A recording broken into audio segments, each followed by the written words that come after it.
Oh crap, you weren't playing. You weren't playing. I love it.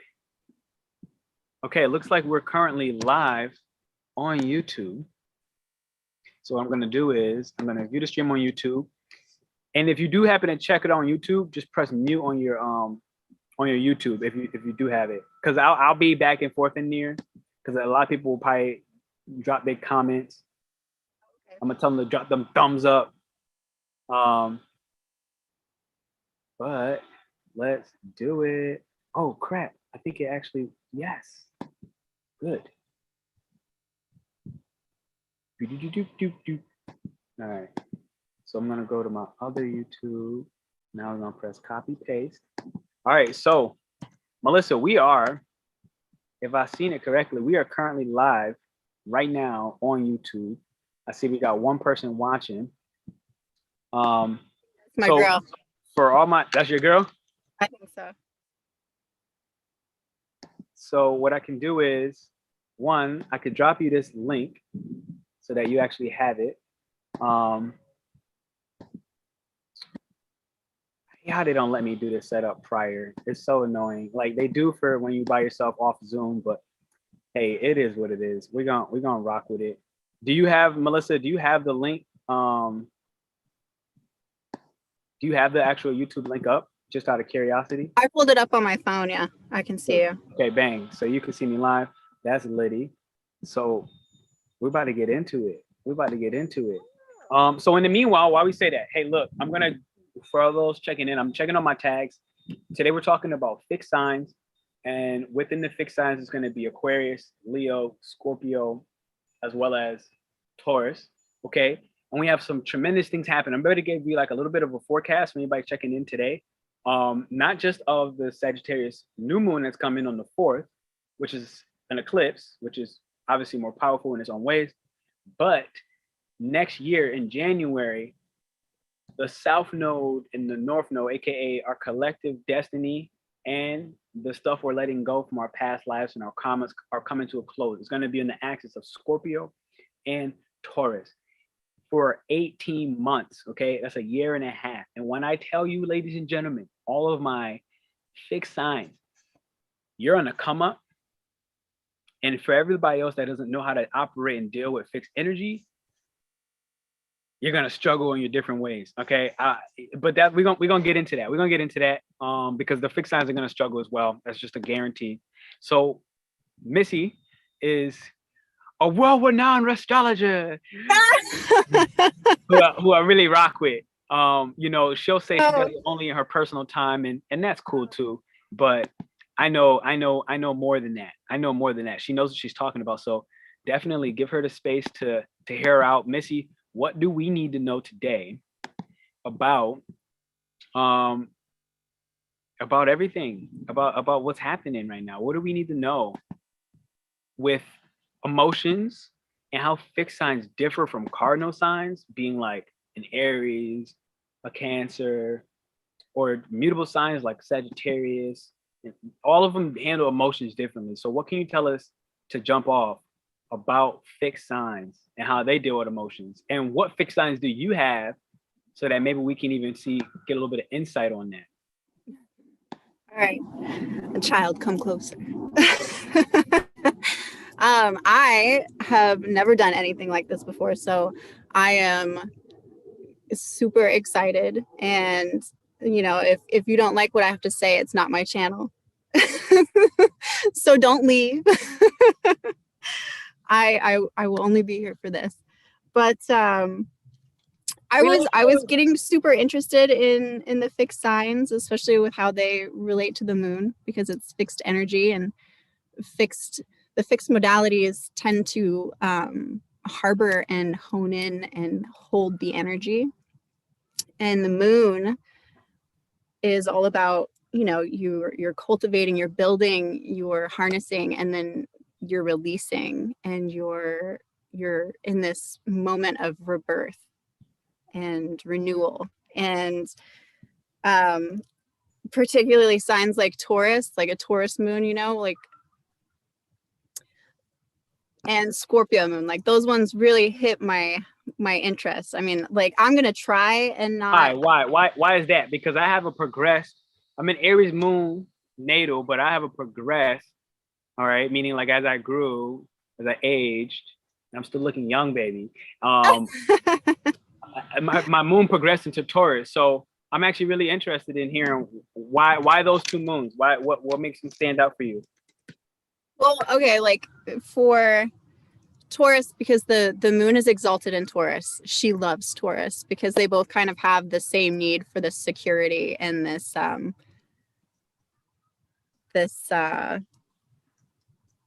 fixed God, my brain is farting. Like stability. Like, so I know Yeah. emotional stability is like, so the moon wants to be stable. It doesn't want to be chaotic. Maybe more like in Gemini, it might be more chaotic, or like I would say Sagittarius, maybe. Like a fire sign, but an earth sign, she can really like double down. You know what I'm saying? Absolutely. So what about the counterpart? So it falls in Scorpio. I had a lot of people on my channel with Scorpio moons. So what's up with that? Scorpio always interested me because I didn't understand like why the moon was in the fall in Scorpio, because Scorpio is a water sign itself. And the moon is domicile is Cancer, which is a water sign. Water is like a flowing element. It's like channeled in with the emotions because you're constantly changing. It's a fluidity. And so like I never understood why Scorpio was like a bad place for the moon when I first started getting into astrology. I was like really confused by that. So I was like, and why intrigued. Do you think so now? Or do you think it's a bad place? Like, I don't personally think that it's a bad place. I think it's a really elevated place that takes like a lot more focus and like a higher understanding to get to an elevated level. Which they're obsessed with anyways, right? Like they're obsessed with understanding and psychoanalyzing their own emotions. So yeah, like this is dope because I'll be honest, especially when I first started running into Scorpio moons, I was a little bit more like I don't want to date you. It's such a powerful energy because it's so well, it's ruled by Mars, so it's just like super impactful. There's a lot of energy behind it, and it's kind of like volatile in that way because it's just explosive and it's an emotion. So like that's a huge like turn off to a lot of people. It's like, whoa, hold on. And I will say, like, you know, all of the Scorpio moons that I've met, to be honest, I've liked them all. So I think what comes up before we really get into like how the fixed signs translate their emotions, I think what really comes up is kind of like you said, it being ruled by Mars is like, you know, emotions aren't going to be put on the back burner. And I think that, you know, we live in a society, we live in a time and age right now where it's like emotions are put on the back burner too frequently, and it's personal opinion, okay, of why we're also detached in an unhealthy way from like empathy, you know, and from the world being a place that doesn't fear emotions, rather respect them as signals. What do you feel? No, I for sure agree with that because like society today, it's about go, and like you don't have time to feel shit. Like you've got to get your act together so that way you can, you know, the man needs workhorses. He doesn't have time for you to sit there with your feelings and like digest how you feel. Like he just needs you to move forward and get the shit done that he needs because part of this machine, you know. Right. Okay. There's so much power and emotions that if we actually like sat down, because you think about it, everything in your life kind of revolves around your emotions, like how you feel about something. Any decision that you make, it hunkers down to how you feel about it. All the choices that you make throughout a day, it has to do with your feelings. So no, absolute true. So your boy just finished his tags, which means that full attention is about to pull up on this live, which I'm really excited about. All right, so let's dive in. So And I'm actually really excited about this because I just had lunch and there's people asking like, what do you do for work? And I was like, yeah, like YouTube is like really my main bitch. Like this is what it is. But with that being said, and I see 4 people on here, so let me get some 4 thumbs up, guys. Thank you all for checking in. I see Kelsey in the chat talking about she got a Scorpio Moon. So anything you want to share about that? What's up, Quentin? I see you. Hey, hey, hey. See the squad pulling up. I know Quentin got a lot of Scorpio placements. We did our astrology reading too. It's really a pleasure to see you all. Before we get even deeper, I'd like to do a little like, I don't know what they call that. What's the terminology? Some like, I want to say like cookie work. I know that's not true. What the heck? Cookie work, yo? What do they call it? What do they call it when you're like, hey, I got some announcements before we get deeper? What is that thing called? Oh, I don't know. Whatever it is. So we're running a workshop, okay? Sagittarius new moon is an eclipse. It's on a Saturday and it's just donation based.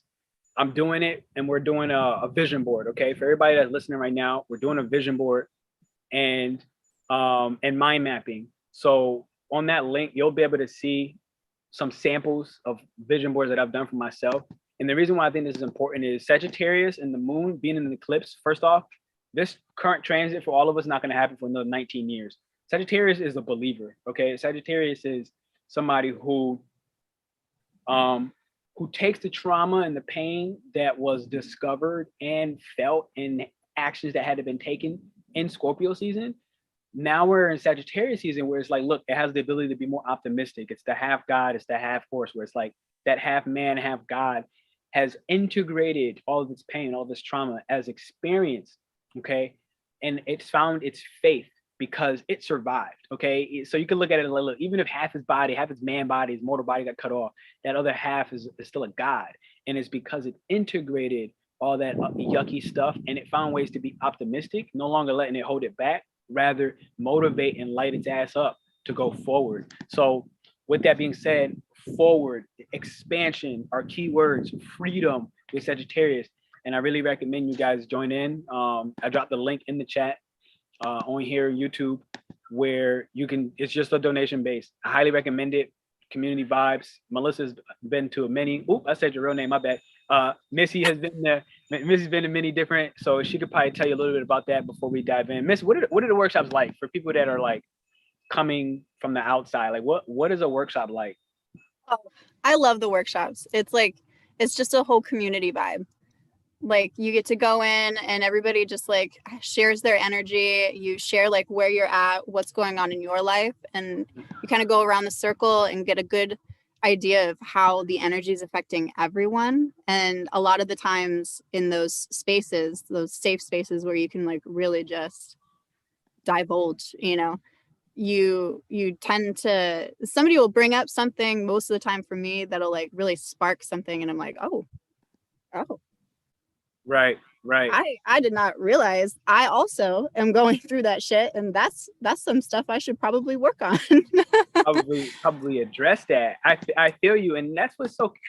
I actually put on there, and I gotta show people real quick. I put on there on the flyer. I put community vibes. Like I literally did that because it's like that's the magic. Like we need to stop pretending that personal opinion that we're in this alone, right? Like I had told somebody earlier today, it was like, it's like, oh wow, they found me on the Pattern app, which is really linked to astrology, but they put it in simple words. For anybody on Pattern app, you can find me. It's just my name, Pernell Bobby. Melissa, I think I got to get you on there too. And somebody else they were like, oh, we're really similar. I was like, I told you when we first met like 2 weeks ago. I said we're soulmates, and she was like, you have soulmate? You have more than one soulmate? I was like, I got a shit ton of soulmates, but to understand that soulmates aren't necessarily defined by romance, right? It's not defined by love in the sense of like, marry me, you're my soulmate. Like that's romanticized rhetoric. You know what I'm saying? Like soulmates are people that come, and I'm not gonna get into that because I got different videos out there about that, but it's a community vibe. We're gonna be mind mapping. We're gonna help you expand your vision. And there's plenty of samples on my YouTubes of what those look like for me. It's more of like art. I recommend you bring in like different colors. I like getting a whiteboard. Sometimes I get blue, but just because I recommend you getting like 4, 5, 6 different markers, because I'm going to show you how to be able to use the colors to stimulate your creative muscles, okay? And to do so in a community vibe where it's like, sometimes vision boards and mind maps can be intimidating because it's like, well, what do I put down there? And it's like, I'm going to be guiding you guys through that. So it's donation based. Okay, I got the housekeeping. That's what it is. I got the housekeeping out the way. Anybody looking for natal readings, love readings, definitely hit your boy up. And the final thing is that I have for my housekeeping is I finally started my own newsletter, and I would love for anybody that's ready for it. I had to put the free giveaway that I'm giving. I did a book about angel numbers, not just astrology, but chakras, dream interpretations about like when a wolf is chasing your dream, which won't matter until a wolf chases you, right? Or when the spider keeps showing up and it's like, it won't matter until you're finally like, yo, what does this spider mean? But I put all that stuff in there. I had to break them into 2 volumes. There's a volume 1 that you guys are gonna get. It's 70 pages worth of my mind just dumped onto paper. And volume 2 is gonna come later. But if you're interested in that, definitely let your boy know. I'll drop that in, and I'm gonna hand the mic back to Missy after you guys press like and subscribe on this video. And she's gonna talk to you today about emotions and fixed signs, okay? Scorpio, Leo, Aquarius, Taurus. I would say if you have this in the place of the moon, you should really listen up. If you're sun, you should listen up in your rising. I wouldn't just pin it on just your sun sign, or just your moon sign. But I would say at least those 3. And I would say this is definitely going to still apply if you have those placements in your Venus as well. But let's dive in. Let's see what's happening. We're here live checking in. Missy, how does fixed signs as a collective, so not necessarily individual, let's get into the individual, but fixed energy first. How does it translate its emotions? Like what's different from that and like fire signs, or that, or not just fire signs, but like an Aries who's a cardinal sign, or a Gemini who's a mutable wind? Like what's different with fixed signs? Fixed signs are very like, they're solid, I would say. Like it's the thick of the season. So they've culminated everything, and they're just like, you know, this hard construct of all of their energy that they've built up. They're steady and they're slow, like as a whole, as a whole modality. Like the cardinals are the beginning, and the mutable is like the end, the transform of the energy. This is at the peak where they're vibing, and they have all of this energy buildup, and they're sustaining it. So I think like fixed sign energy, like they're really stubborn because they have like a system that works. It's like, nah, like this is me, this is my energy, like this is what works. Like I don't need to give up anything, or I don't need to start anything new. Like I've got it. Okay. I feel that. I actually resonate with that. And I think this is major. I think even for me to hear, especially right now. Oh no, I'm watching you in the live replay and you're still talking, and I see you like, I was like, wait, but I don't hear her voice. It has a little lag on that. I think this is major for me because, so I want to backtrack because I'm an Aries Moon. I was born as Aries Moon, right? But I now progress into Taurus. So what did you say about cardinal signs? They have the ability to start it up, you were saying? Cardinal, yeah. Okay, Cardinals so begin. Start up what? In the space of emotions, like in the space of emotions. So if you can walk me through like emotion. Uh-huh. I would say like you're starting up new experiences for you to be emotionally invested in something. Ooh, okay. That resonates. So like it's like the risk, it's like the risker. You know what I mean? Like a lot of times you get that kind of like butterfly effect in your heart when you're like, ooh, I'm getting too excited about this, you know, and it's like, oh, I don't know, because you don't know like how it's gonna play out. Right. Oh my God, that's so true. I'm like having a whole moment. Like I gotta pause. I'm like, yo, she's right, yo. Like it'd be like sometimes my emotions just be jumping out the window. I'm like, whoa, like you got no chill button, bro. Okay. And then fixed signs now, they are familiar with with your emotions. They're like, no, look, I got this. Yeah. You know, I understand. I like what I like. I know what I like. There's not really much question. Is that about accurate? Yeah. Okay. That's what I would. That's what I've come to anyway. Okay. Okay, sweet. And then what about mutable now? So when it gets to mutable signs, what's that about? Well, it's like transformation. It's transforming the emotions or the feelings into something new. Transforming the emotions and the feelings into something new. Okay. Okay. Okay. Okay. So now let's try to get into the more individuals, right? Like the more individual signs. Like, so who's the first fixed sign? Taurus, right? So let's get into Taurus. Let's see, like, how does that translate? Taurus is pretty easy, I feel like, because a lot of people just already, I mean, like, there's so many gags about Taurus with like, oh, they sit on the couch and they eat chips and they're just like, you know. I feel like I always just hear the same crap about Taurus all the time, to where it's like, I don't even care. Right. You know? No, like for the longest time, I hated on my Mars is in a Taurus placement, and like Taurus just gets like the bad rep of being lazy, because like they take their time, like they're really slow to do things, but it's just because like they take time to digest and like really process instead of just like leaping in. So like I used to like drag on my Mars Taurus placement because I was like, I'm just lazy and people just think I don't do anything, or like, but really I'm laying out everything. Like, you see this setting? I drove 25 minutes to get this aesthetically pleasing view. Ooh.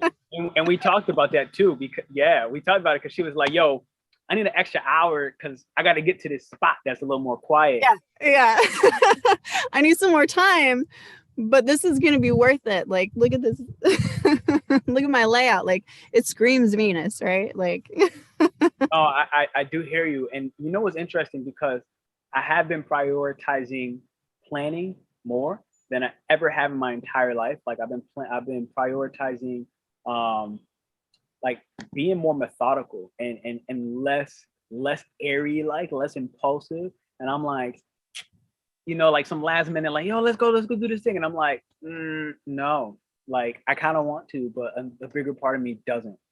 Like it's like if I knew sooner, I would have loved to done that. But honestly, it's gonna take me out of my element. And I've been feeling that, like this progress Taurus Moon, it's been really active for me. I kind of love that for you, just because you have so much Aries and Yo, Scorpio. Like, this is gonna rock your world with. It's just a new experience. it's exactly what I needed, to be honest. It's like, you know, and I didn't know that my moon progressed into Taurus when I first started to. I was already kind of like intuitively knowing, like, all right, you know what, like it's time to slow down, because you know what you want and it's not here. Like for simplicity, it's like it's not here. Like, you know what you want, but you got to do a couple of things for that. Like you got like you're doing well in one sense. Like you got, I recognize, I was like, all right, I see the vision, you know, like I know I have the firepower to go after and do it, all that Aries. But the progress towards Moon has really been like, yeah, but if we really want this to come to fruition, we got to slow down, and we got to get real lonely. We got to be real happy with being alone, and we got to like take the time and, you know, do a little bit and then relax, and then do a little bit and then play, and then do a little bit and then experience pleasure, like, but also more importantly in the simple things. And I think this is a key thing with Taurus signs and fixed signs. Like, it's not like the pleasure of, let's say, Libra, who both are run by Venus. It's like the pleasure of the simple things. You know what I mean? Like putting my feet into the grass and just smiling because I enjoy it. Like, because it's making me feel like whole and stable. You know, if you feel me? So okay, cool. Does that resonate? That last piece?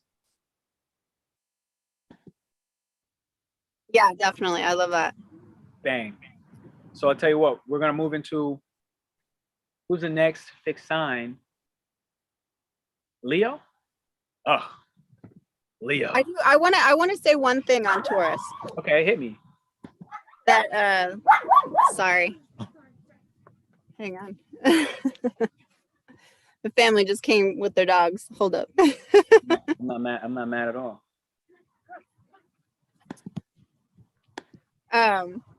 One thing that I was thinking about with Taurus for this whole thing, like for how it relates to the moon. Like I kind of correlate it all back to the moon, right? Mm-hmm. So I would think Taurus is more like the full moon,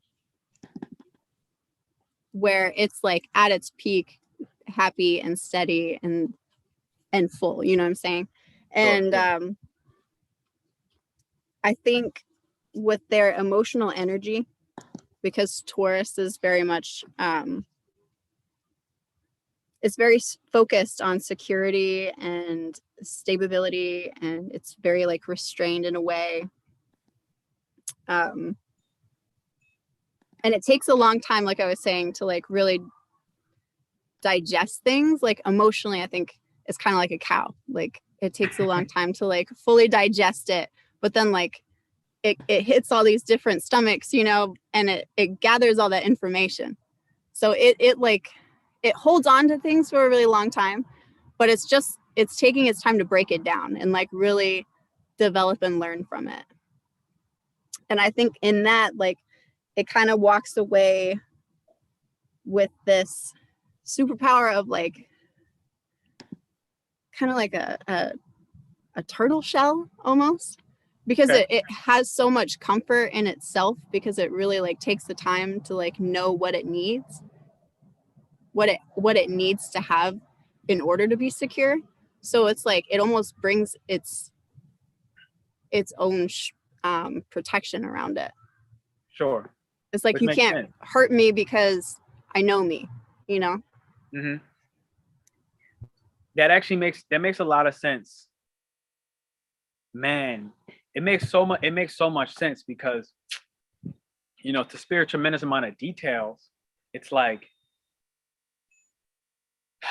I felt that, you know, like people that have been trying me in whatever dumbass ways, it's like I've been feeling that. Like I'm like, no, like it's kind of exactly what you said. Like I've already taken so much time like on myself that just don't work. Like that don't fit. Like that right. Like something is off. Like I didn't even have to be able to fully be able to put my finger on it right away, but I was like, but it ain't my energetic signature. Like it's not the energetic signature that I'm familiar with. Like that was slowly over years cultivated within my own personal emotions.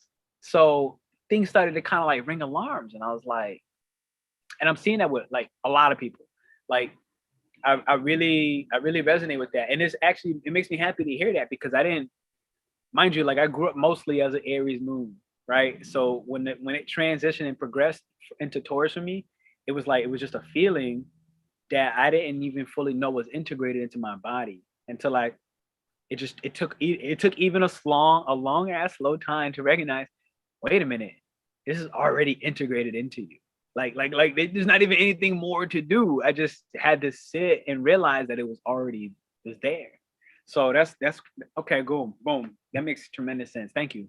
That helped me a lot. I love that. So what about Leo? Because I feel like people be clowning Leos at the same time. I feel like Leo's a very misunderstood sign. I mean, I know it has its phases, and I know it has its stages of drama and yada yada yada, but there's so much more that meets the eye. Like, what can you tell us about Leo and how its fixed energy handles emotions? I love Leos. I'm obsessed with Leos. I mean, like I vibe with all the fire signs, but I fucking love a Leo. And I love a Leo moon. I think that they are probably like top tier of the Leo positions. Ooh. For me, planetary wise. Even in the moon. Huh? Even in the moon. In the moon. Okay. And I feel that way because the moonlight is sunlight reflected. So in my mind, like the moon is the mother, right? Mm-hmm. It's supposed to represent the femininity and the mother. Leo, the sign itself is masculine, and it's the sun represents Leo. So the sunlight being projected, causing the moonlight, it's kind of like seeing yourself through the mother's eyes, is how I interpret that. Mm-hmm. So to me, for a Leo moon, like Leo moons are so playful and creative and generous and just like warm. I think like a lot of times people compare Leos to like a fireplace because it's a constant like feeding of the fire, because Leos need a lot of attention. Right? A fireplace, like during the winter, like you need a lot of attention on that shit or you're gonna freeze. So you Right. got to keep feeding the fire. And I think Leo moons, like their superpower, because they're it's a love seen through the mother's eyes. They're like a mother looking at a child. You're not going to get any more like affection and just unconditional love, which is what feeds a Leo. So they kind of have that built in already. Wow. That's You a know what I'm great. saying? Yeah, you got me jacked up. I'm like, hold up. Wow. I was like, wow. No, and you know why that resonates with me tremendously, because my mom has a moon in Leo. So, while you were going through it, I was like, okay, all right, okay, I can see where it is, because I won't lie to you, like, maybe it could be my limited scope, my limited perception, but it's like as I started to, I only see my mom's chart maybe, I don't know, for the first time last year. And I wasn't really spending time on her Leo moon, right? Like it wasn't like I was thinking like, I wonder what this, but Right. It wasn't eye catching. it wasn't eye catching based off the rest of the stuff on her chart, because everything else on her chart was like, oh, oh, oh, oh, oh, oh, oh, oh, oh, oh. So and it's the only Leo in her chart, right? Like, so it's like, oh, okay, this is one fire sign, but it makes a lot of sense. And I think as I started to go back and look at this Leo moon, I started to hyper focus on the drama in my childhood that Leo moon might have had as an effect that played out into my life. And I couldn't fully, if I'm being honest, I wasn't really fully willing to even ask the question of how did this Leo moon do right by me? You feel me? Like I didn't ask that. And so that's also super selfish in my own ways, because when it finally hit, and this is where I like to, like, for people who are like just diving into astrology, like to always, this is a very humbling moment for me also, right? Like right now, because how many of us, and I'm talking about myself right now, have ridiculed somebody else because it's like we dated somebody with that Scorpio placement. It's like, oh well, fuck Scorpios. We dated that Aquarius that broke our heart. It's like, fuck Aquarius. I don't rock with Aquarius, whatever it is. And it's like, at that time it was like when I started understanding my mom's moon, I was looking at it and like, man, it's that drama. And it's like, no, but actually, like it made me skip and stay blind to all the other beautiful parts that you just expressed, that I would like to hear, like in like a mini summary after this spiel, of the good things about the Leo moon, because I found plenty of things, and a lot of it related back to drama, like emotional drama, like addiction to drama, but drama and like you like not like, but again, it's still Leo, right? So like in the creative sense, like it's like, damn, like you like a show for this. Yeah, You yeah. know what I mean? Like you It's literally still, put a show on. yeah, it's still feeding the fire. Like, I mean, you could go either way on any of these. You can go either way, Uh-huh. But that is funny. Like you kind of do create a generalization over the experiences that you've had and associate that with other people. Right, until we get new experiences, right? So it's like, okay, bam. So let me try to understand if I got Leo moon based off of what you said proper. It's like you rock with Leo in the sun, because Leo, yes, they do want some attention, they do want the love, they want to be caressed, but it's like ultimately, like the moon is representing our emotions, right? And also who we are in our private lives. Like, so like, of course I want. When I look at it like that, it's like, yeah, I want some of that. You know what I mean? Like, of course I want that affection. Like, of course I want that love. Of course I want that deep, like, just engulfing cuddle session. Yeah. And I think like the special part about it being a Leo moon placement in particular is that they have more of an ability to like feed their own fire in that way. So it's less of a just like, I don't know, like a starvation. Like you know when you see a starving Leo out there, like I used to see a ton of them on the Vegas Strip. You know what I mean? Like my man's doing like fucking backflips in front of a CVS. Like he is hungry.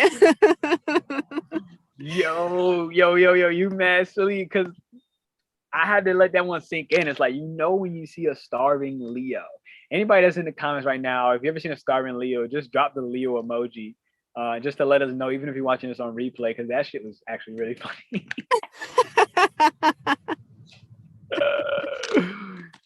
Oh my god. So I'm asking the people on a poll right now. You know, what is your moon sign? And I put the 4. What's your moon sign? I put the 4 zodiacs in there, and then we get to kind of move on to Aquarius. Nope, Scorpio will come first if we rock with that line of sight. Actually got a friend with a Scorpio moon. I wonder. I'm gonna give her the heads up. Like, yo, look, log on to this link. We're talking about Scorpio moon now. So as I dive into that, and I'm legit about to share this link and be like, yo, Scorpio moon now. If you could let us know. So what's up with this fixed sign of Scorpio? I feel like this is you spoke earlier about how you really like this, and you said it has a flow of emotion, which we should allow, but for whatever reasons, again, in society we don't. So what can you tell me about this moon Scorpio? The one that so many people fear, I will say myself included. Before I move on, I want to say Leo moon is like, I associate that with the waxing moon. Okay. Where it's like building. Help people with the waxing moon, because I'm not sure everybody fully understands that right off the rip. The waxing moon phase is after the new moon, and the moon is starting to build energy. So like the full moon, I associate it with Taurus because it's at that max cultivation period where it's full. And I would associate a Leo moon with the waxing moon because it is constantly feeding itself and growing. How does it do that? How does it feed itself and grow? By feeding what it needs, which is constant like feeding of the fire, which is attention and playfulness and creativity and affection, specifically for the moon placement. Boom! I just hit the message. I was like, we're talking about your Scorpio moon next. So I just sent it out. So if they're here, they're here. Okay, cool. Scorpio moon, I'd say, is the new moon. Because it's brand new beginnings. Brand new beginning. It's that complete transformation, like death to rebirth. I love Scorpio moon placements because I just think that they are completely misunderstood. Like, I think there's a higher level of emotional intelligence in a Scorpio moon. Absolute. That's an absolute. That's an absolute. Like, you think about it too, like the moon and Scorpio itself and the sign have so much in common. Like, I was reading a lot about like the dark moon phase and back in time, like what that meant for people and how you harness that energy. And it kind of like correlates with what people call like shadow work, where it's like facing like your inner darkness, you know, which is like very 8th house kind of like scheme there, you know. So they really do, like, they hold hands in a lot of ways. It's just that Scorpio, because of its intensity and because it's an emotion, like in today's society, because like we were talking about earlier, feared. Yeah. Nobody wants you to be like an emotional or too in tune with your emotions, because that is disruptive to my like, you know, to what I want to do, to like my shit. Boom. Like get your. So basically, what you're saying is, because what I've learned about Scorpio Moon is there's nothing that they can't see. They see you all the way to your core, and then they see your core's core, and then they let your core's core understand that you can't hide either. And I think that people want to hide. I know. People would be like this, and it's like, wait, but you can see my real intentions. You understand my ulterior motive. Yes, I see all of that. And I'm not gonna chill and pretend I don't, because you know Scorpio don't got no chill button. They're like, look, I'm not gonna play with you. I'm not gonna act like I don't know what you want. Like, you could just say it. Like, let's stop playing games. And that's like true emotional intelligence. And the reason why they can see that is because they have like felt that and harnessed that and like moved past that. Like Scorpio, I think, is like, it's the rebirth, right? It's constantly like a transformation period. Right? I think like the superpower of the Scorpio moon is continuous death. So like they have already like confronted their demons over and over and over and over again, the deepest, darkest parts of themselves, which is why they can see that so plainly on other people, because they've already had that association with that. Like, I can only see what I already have seen, you know what I'm saying? And so once that veil is gone, that's what's so intimidating about a Scorpio moon, is because there is no veil anymore. It's like I've already dealt with that, like way back when. Like I've already bit my own manipulation in the ass. Like I've been there, done that. And so like I'm not gonna let you play me like that. Right. And so there's no hiding it, because they have that emotional intelligence through all their growth that they've done within themselves. You know, and I'm gonna tell everybody, replay or live, drop them thumbs up. Appreciate you. Drop those subscribe buttons on there. I appreciate you. And check out the new book that I'm giving out. It's free. It's in the links. Just comment on there if you need me to say it again or throw it up again. What's up, Glam? I see we got another Scorpio rising in here. And when you were talking, that resonated. Even though I don't have a Scorpio moon, it resonated with my Scorpio rising. It's like, yo, we've been through this over and over and over and over again. And this is what makes 8th house and Scorpios in general, like, this is what makes them partially, there's other things as well, but this is what makes 8th house like the house of shamanism. Like, it's the constant rebirth. It's the constant death and rebirth. It's the constant death and rebirth. And within that, it's like, there's an ability to speak from a place of purity through experience. You feel me? Like the purity of thought and behavior and desire, right? Because Scorpio is I desire. It comes from purity, right? Like it comes from a place of I've actually done this. So I'm not telling you something that I wouldn't have done already myself. If I haven't, I would just be honest and be like, I didn't go through that. So at max, I can only console you by just being there, potentially in silence. You know what I'm saying? Like, I got no advice for you. Yeah, I ain't got no suggestions. It's like I didn't go through that. Or more likely than not, it's like they did go through that because of that continuous rebirth. So this is interesting. What would you say the downside of the Scorpio moon is?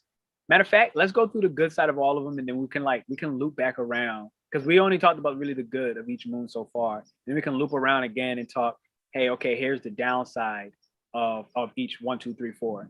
I like to see the good in people. So. I know you do, girl, because you got that Scorpio in you. I mean, not the Scorpio, that Sagittarius, who can see things so optimistically, right? Like the possibilities. Those Sagittarius is like, the way I first heard them is like they're the wounded soldier who's on the battlefield, who's crawling with both of their legs blown off, and they're using their elbows to dig in and be like, we're gonna make it, guys. Don't worry about it. Like, we got this. I still got 2 elbows. And then one elbow goes, it's like, I got an elbow in hands. I can make it. So Grab onto my shin, Nathan. I'll get us both out of here. Yeah, right. It's like, we're gonna make, I promise you we got this. So that's ironic. So now we get to move on to you, and you have the personal experience. You have a moon in Aquarius. So I'm pretty sure we don't even need notes. I'm not gonna play favoritism. Okay. Yeah, because we gotta help people out. It's so funny watching this replay on my other YouTube live, because now I'm watching my elbows go like this, and we're such animated creatures. It's actually really fun. It's fun for me to have fun watching us watch us. So so no favoritism. Your Aquarius moon, what is it like? Can you help us out?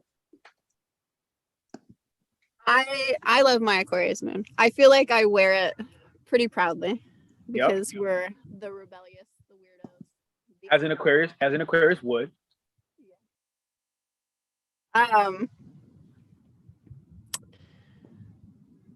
Okay, so I was trying to like link all of these fixed signs to like how they relay back to the moon, right? And so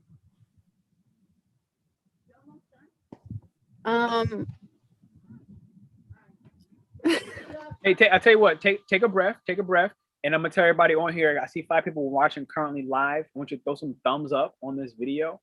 If you know anybody with, while Missy gains thoughts as well, a Leo moon, you have a Leo moon, you have a Taurus moon, you have an Aquarius moon, you have a Scorpio moon. I want you to send this video to them, because we're talking about how these fixed signs express their emotions, how they repress them, okay? How they translate, okay? So like the fixed signs is where the stability is built, right? The first couple moons, when it comes to our emotions, all the cardinal signs, okay, Aries, Cancer, and etc., they're the ones that like, they just need to express what they need to express, and they got to do it almost like they start up brand new emotions. And so they could struggle with the stability piece, because they're always dealing with new emotions that are always rising, and they're always finding out and discovering new levels of emotion. That's more cardinal. So we're talking about fixed emotions, and these fixed signs, Leo, Sagittarius, Scorpio, and Aquarius, who now understands fully what they want. They've already explored the new stuff back in the cardinal signs, and they are like, look, these fixed signs, these fixed emotions, I like, I know what I want, I like what I like, and there's not much need to change. Where the only place, really, that's a place that the moon likes fixed signs. They likes to be in fixed emotions, because nobody really wants to be living on an emotional roller coaster, right? Like, how many of us have had relationships chasing addictions, like emotional highs and lows? You feel me? Nobody really likes that. Like, it puts us in a state of constant danger and peril. So then it translates into mutable signs, which we're not talking today, but maybe we'll do a different video on that, where based off of what Missy was telling us, it's like now having the ability to transform, moving from, here are these brand new emotions, here are the fixed emotions I know I like, I don't want to change them, to here's the transformation of bringing those feelings to a new place, if I got that last piece right. So we're gonna say one more time, throw those thumbs up, throw those likes. I appreciate you guys in here. There's a free book out there. I put it as the last chat. It's a free book for empaths, for healers, lightworkers, teaching you guys all how to interpret dreams, numerology. It's my first email list. I'm rocking, and I'm really loving it. So I would love to see you guys in there. I see a Taurus moon in the comments. Glam, I just progressed into a Taurus moon. We talked about that. And we have Taurus moon in this chat. It was the first one we talked about, but we're going to loop back and talk about Taurus again. So Missy, hit us with the Aquarius moon, which is kind of where we are right now. Yes. Sorry about that. I had to go talk. Hey. I hijacked the yard, so Aquarius moon, which is what I am, the way that it correlates, so I was trying to like see the correlation between each one of these signs and how it comes back to the moon, because I think the moon is like what you said, like it's really powerful in a fixed sign, because the moon is most comfortable being stable and having that security. And so I was trying to like figure out how each one relates to the moon. So Taurus is associated with Venus, and the moon is exalted in Venus. Leo is ruled by the sun, and the sun creates moonlight, essentially. Okay. Scorpio is the moon is fallen in Scorpio, so that's how that relates. But and then Aquarius it was falling, but we're you Yeah. know, how it's still a powerhouse.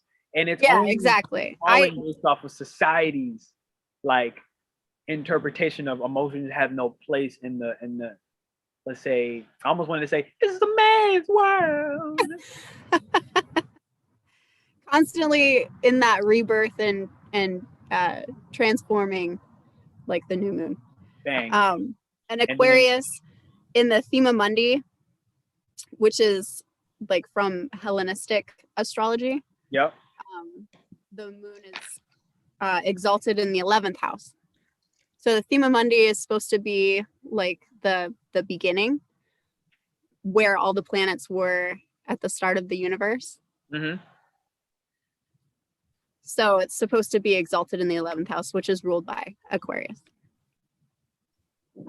Which I find that pretty interesting because you think about like the emotions and security and everything being as a collective whole, and like starting as like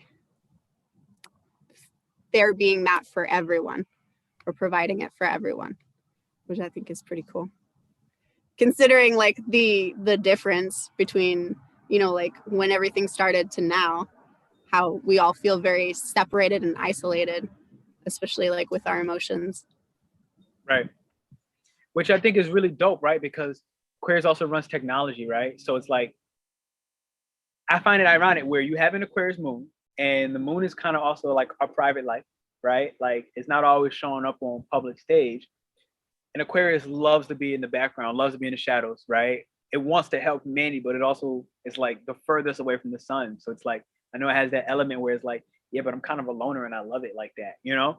But I mentioned all that to say, you know, it's our 11th house. So it's like friends, our networks, you know, our colleagues, and using technology to put our creative thoughts, okay, and in our higher consciousness out there. So I want to also just kind of reward you in this moment for like, I know this is your first live you've ever done, and I know you're like, I don't know if I would have did this with anybody else. So it's really exciting because, you know, right now we're all living out in purpose. You feel me? And I think this is critical. I see some more comments coming in. I think this is critical.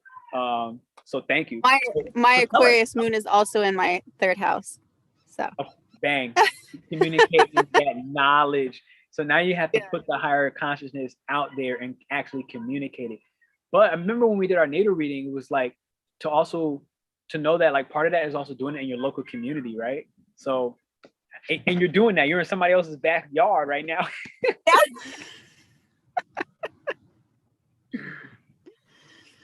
Yeah. So I got a comment in here real quick.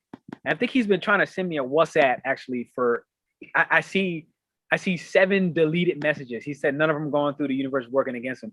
All right, my boy Simmons says, critical that I send this message for whatever reason. I can't send the voice. Regardless of the world's chaos, stay in your order. Continue in your truth and in your craft. Be stable no matter what. No matter what the illusion, keep your authentic individual value. Bang. Yo, that's the kind of friends that I want to have. Hell yeah. Can I get a hell yeah for that? I see some people voting in the votes right now who got a Scorpio moon, who got a Leo moon, who got a Taurus moon. And I know some people watching right now got that Scorpio moon. Drop that like button, drop that vote. So, okay. Did you actually tell us about Aquarius moon other than? No, not yet.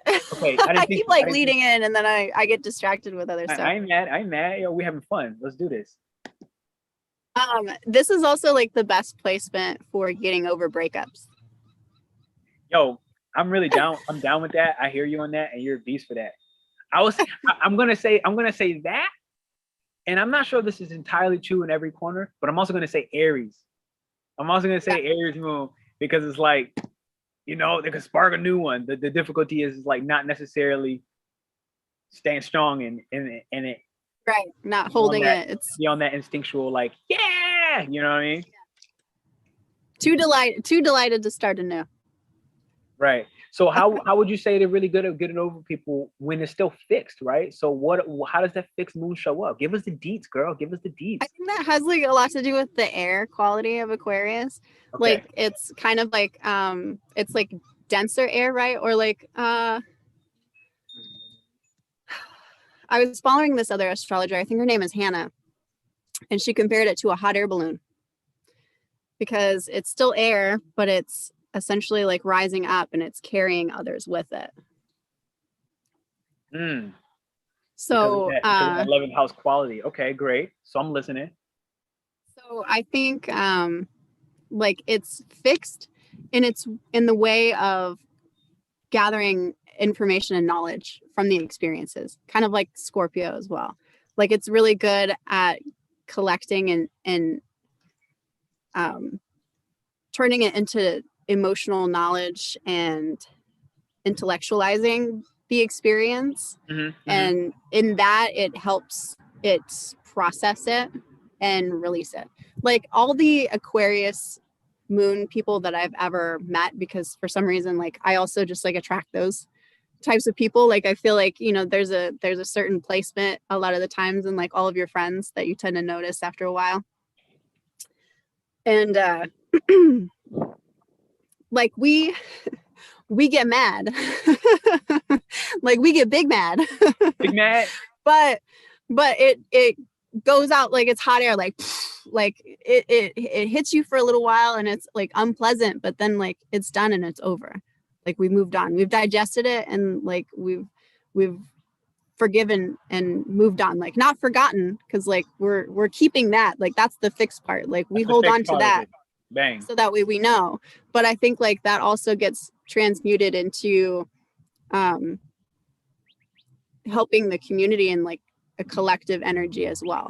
Like they make really good therapists and like counselors. Yeah. Because they help you look at and see your emotions from a more intellectual side, to where like you can process it instead in a different way. And what I've learned is in real time, y'all can do that for yourselves, which I think is a superpower.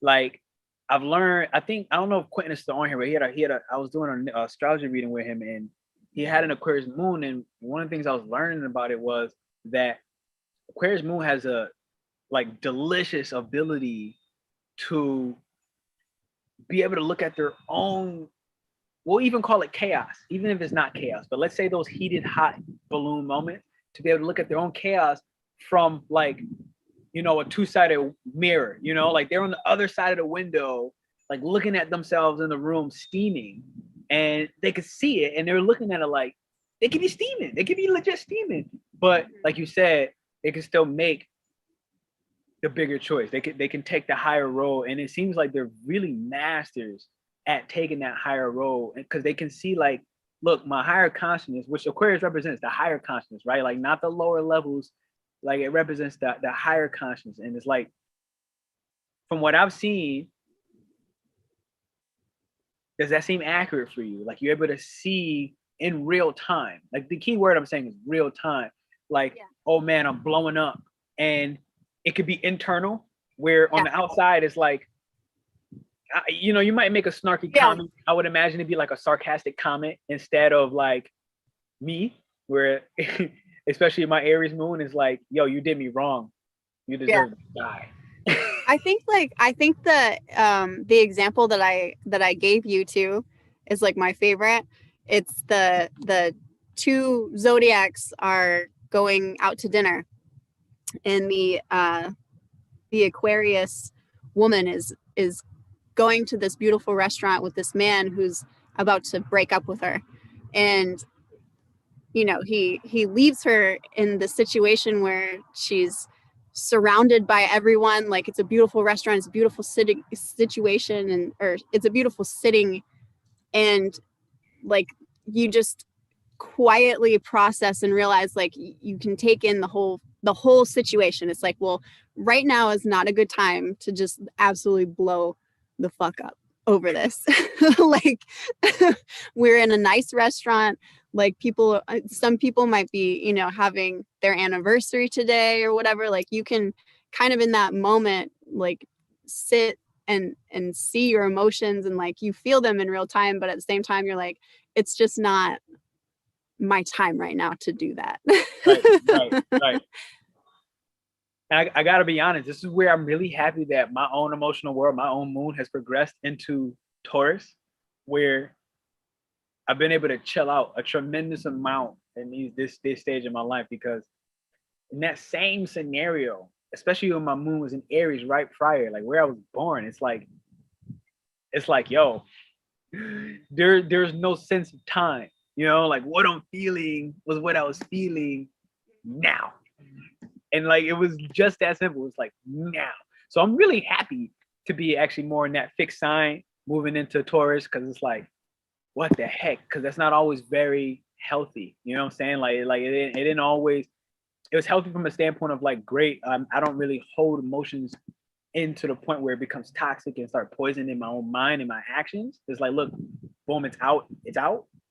But on another side, it's like, this is what I'm really enjoying about having this talk today about fixed signs, because it's really helping me understand, you know, who I am now, where I am now, versus what I knew, even if it was the majority of my life. So yeah, this is dope. So let's swing it back around. We're gonna go back through each one, but we talked primarily about what the beauty of each one of these moon signs were. But now we got to go back to Scorpio, to Leo, to Taurus, and Aquarius, of like, well, what's the downside of each of these signs? And I say this not to take away the light and the optimism, but more so where it's like, look, if what I found for myself is awareness is like a legit superpower. So it's like being aware of what the downside of each one of my emotions are, or each one of my actions are. It only actually helps me to see both, and to stay calm. But in certain scenarios, like to be able to do what you naturally can do as an Aquarius moon, you can observe real time what the hell is happening without fully reacting or doing something wild, right? And so, what is the downside of a Taurus moon? And I know it's exalted in the moon, and I know it's like very happy to be there. What's the downside of the moon in Taurus? I think like the obvious, like the stubbornness for sure. The I think like the inability to like move on. A lot of times with like a Taurus moon, it's like they hold so tightly to like what happened and what went down, and it's like it's just an inability to move on. And I could speak from this too, because I have a Taurus in the 7th house, so the house of relationship. What I had to learn was, and anyone with a Scorpio rising on here, I know you also have a Taurus in the 7th house. I know there's some Scorpio risings watching this right now. There's a few of you guys on here, I think, from what the names I saw. When it comes to relationships with Scorpio rising, or just Taurus in the 7th house, which a lot of times those romantic relationships will play right back into your emotions, right? What I learned about Taurus is choosing unhealthy relationship dynamics because it brings security, pleasure, or comfort. And I think that plays right back into the moon as well, where it's like, when do we struggle to let things go and continue to stay in unhealthy relationship dynamics? It doesn't have to only be romantic, but just unhealthy relationship dynamics, because it brings a certain sense of security, whether that's money or a certain resource, whether that's vegan food, whatever brings you pleasure, choosing the pleasure over choosing the pleasure over the unhealthy dynamic. So I have seen that as a downside with the Taurus in general, or the moon, which can then become possession. I've learned that like they have the ability to become very possessive. All right, I vibe with that for sure. You feel me? So what about Leo? We're gonna move to Leo moon, then we're gonna move to Scorpio moon, then we're gonna move back to the Aquarius moon. What about the Leo moon? What would be the room for improvement? What would be like where people can develop? Well, I think you already hit that when you were talking about Mom Dukes? with your mom. Yeah. The dramatic playing out, you know, it like teeters on manipulation, but it's not as elegantly done as like a Scorpio. It's more like it kind of like makes me think it's not elegant at all. No, it kind of makes me think of like my toddler when he's trying to like trick me into something. Like I'm like, but you see he's it like, outright. Can I have this donut, Mom? And I'm like, did you finish all your eggs? And he just looks at me like, yes. It's like like dumb motherfucker. It's like, yo, yeah. dumb motherfucker. Don't it look like I finished my eggs? I want my donut. Yeah, exactly. It's like, Yo, what did you tell me okay. earlier? What did you tell me earlier about Leo? Was it before we got on the live and you were like, when I think it was earlier when I was speaking about like the drama of a Leo, if you will. But I can't remember what you said, something that was so gold. Oh, it's like a Leo. When you said a Leo looking for attention, doing a cartwheel. Starving Leo. Oh, a starving Leo. That was the thing. Like a starving Leo is the Leo that will legit. You were saying something like we'll do cartwheels outside of the CVS. Yeah. You know what I'm saying? Because it's like look at me, motherfucker. Yeah. You know. And so I think it could definitely be. I think Carrot Top when I think of a starving Leo. Carrot Top? What's that? Carrot Top. He's like a comedian or whatever. Oh, comedian. I was thinking like Bugs Bunny, like a carrot coming out of the grass, like. Oh yeah, no. Somebody that'll just do anything, or like just somebody that would do anything in the moment for the attention. I think the key is the attention. So how do we help the Leo that is starving for attention and they're still in that stage? What do they need to develop in order to step into their power? Because Leo is, I think people play Leo too much. Leo is the queen. It's just simple. Leo is the king. It's just simple. Female, male, whatever you identify with. They are royalty, right? And I have my own thoughts about it, but I want to hear from you. Like, what do they need to develop when they're in that attention-seeking stage? I think, like Leo, I love Leo, obviously. Like, everybody loves a Leo because Leo has this, like, presence of confidence. And everybody admires someone with confidence. True. But, like, when they start to fall out of their frequency and get into that, like, attention-seeking space, like that lower energy, I would think, like, because that's just coming from not feeding their creativity because they're a fire sign. So fire signs need something that is going to feed that passion and that creativity. And that's how I think it's necessary to feed their fire. Because when they're in that, and when they're in their flow and in their zone, like doing the things that they love and like putting themselves in that spotlight position and like showing off, essentially, that's when like they're at their most proud, right? Right. And so like that's feeding their own fire. And that's the key. That's what you're talking about earlier about the positive, is that they have the ability to feed their own fire. Because it's fixed, right? Like it's fixed. They know what makes them tick, right? Like when they know themselves, they know what makes their fire light up. So they know what they need to do in order to supply the demand. Like there's no like monochromatic Leo. Like it's got to be colorful and playful and artistic kind of lifestyle. Yeah. You know what I'm saying? Unless they have, what I've also seen, unless it has, because I've learned that there are two types of Leos.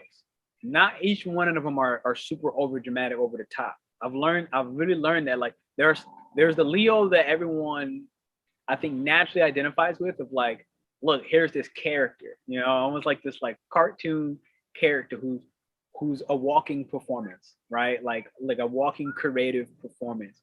But then I've also learned, I think I've seen either the Leos that have a lot of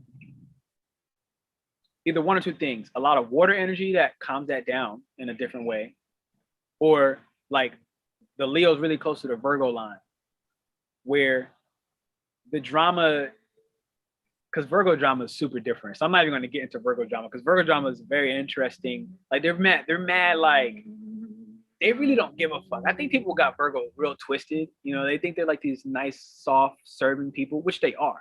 They absolutely are. But there's always that, we always got that flip side.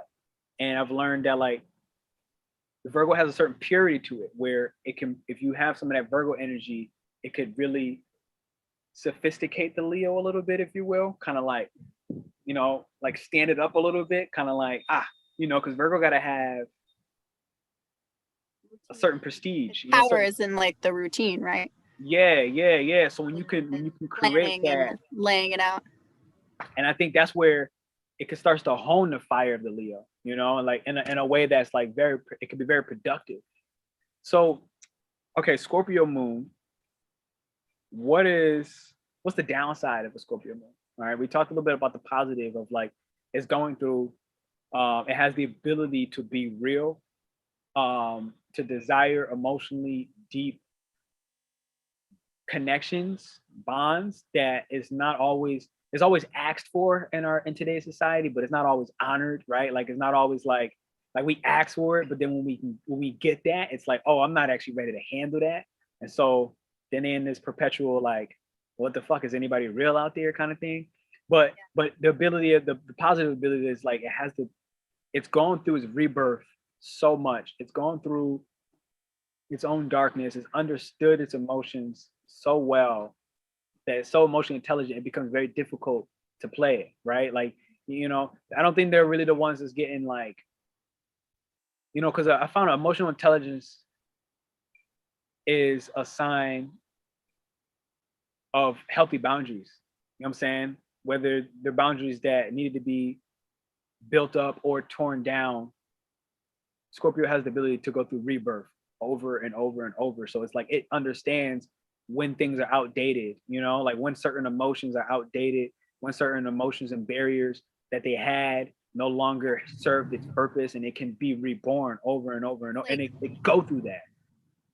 It has like a comfortability in being and laying bare. Like I would think, okay, so like in the chart, right? So you look at the opposing sign to find balance. So the opposing sign to Scorpio would be Taurus. And Taurus is like building blocks, one on top of the other, constantly building the energy and saving the things and building the security by like not particularly objects or items, but like in any aspect, like whether it's emotional lessons or feelings or comforts, like physical comforts, like it's just constantly like building. And Scorpio, if it's on the opposite, is the floor, like it's just the barren floor of Rock just bottom. like when you knock all that over and you have to constantly start over again. Like I think I think it just has its comfort in lying bare. It's most comfort. And I think like the negative side of Scorpio, which like a lot of people, talk about like them as manipulators. And I think like that's why they teeter there, because they have such a higher understanding of emotions and like how people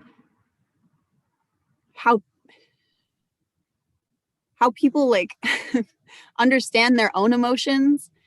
And so like it just makes it so easy for them to like quietly behind the scenes just like tweak and manipulate others with their own emotions, because they just have a greater understanding of that. And like I think a lot of times too, like it might be something that's like subconscious, because like in correlation with the moon and also like the 8th house, it's kind of things that like we tend to not want to see. Like Scorpio will see it, but like everybody has kind of like an aversion to the 8th house kind of energies, where you don't really necessarily want to stare at that shit too long. So it's like it's easier to just like not even see it when it's happening, right? When you were talking, and this comes a little bit from like my Scorpio rising, what you made me think of is like, and I want to be mindful of how I say this, but I also just need to say it, and then clean up whatever mess comes up afterwards. What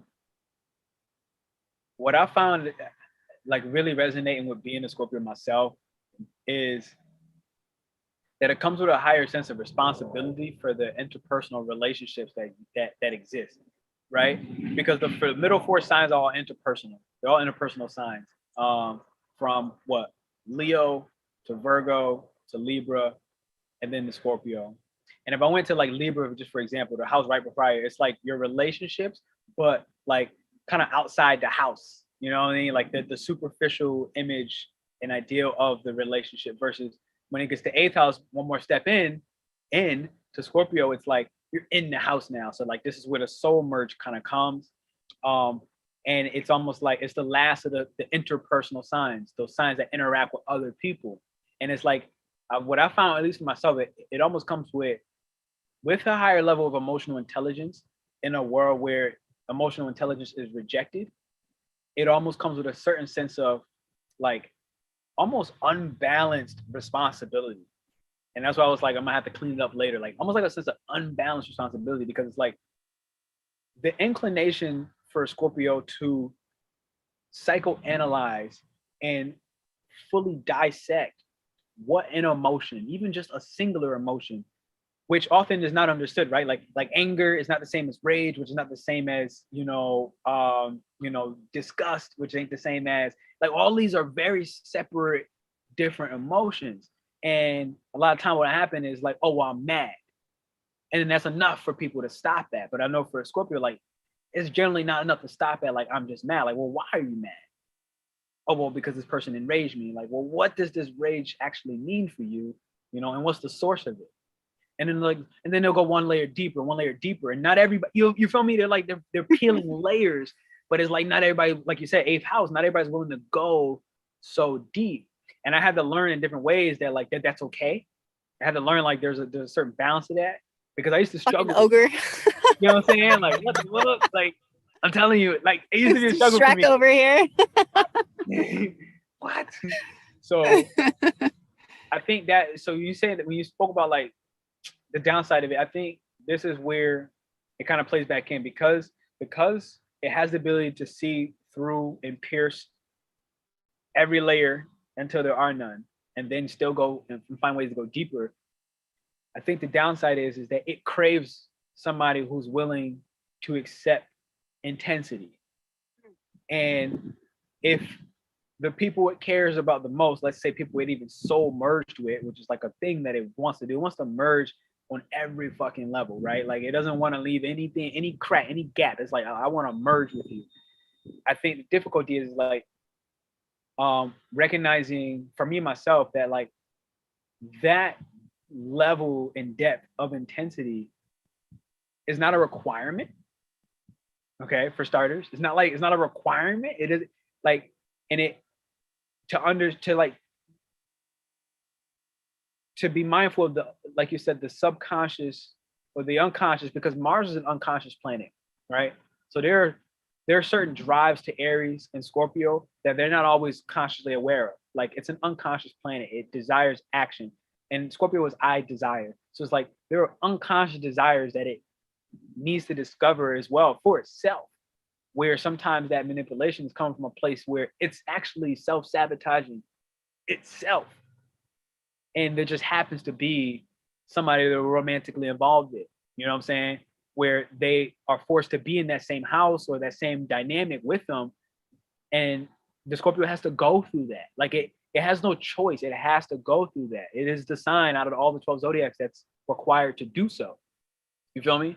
And so I think I totally feel you. I think that's kind of what happened. I think that's the downside, where it's like this craving for deep intellectual and emotional bonding.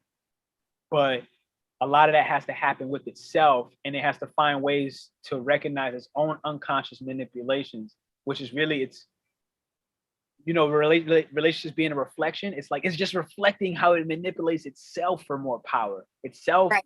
for there's a key word with Scorpio. There's a balance. It's disempowerment or empowerment.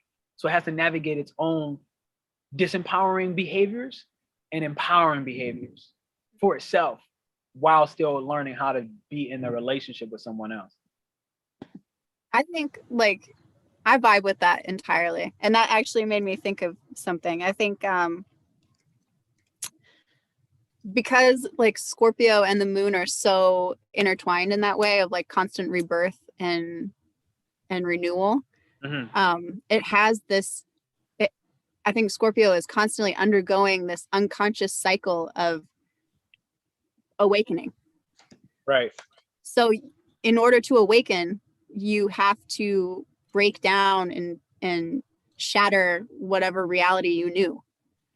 So unconsciously, the Scorpio is just following its cycle of Right. death and rebirth and death and rebirth and death and rebirth. And in order to do that, it has to shatter its reality over and over and over again. And so like you are constantly self-sabotaging yourself without realizing it, because you are craving that awakening.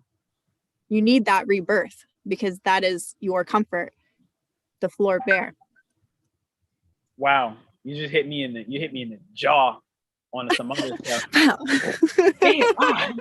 Yo, I was like boxing with my dad today too, and it's like, wow. round two, come on.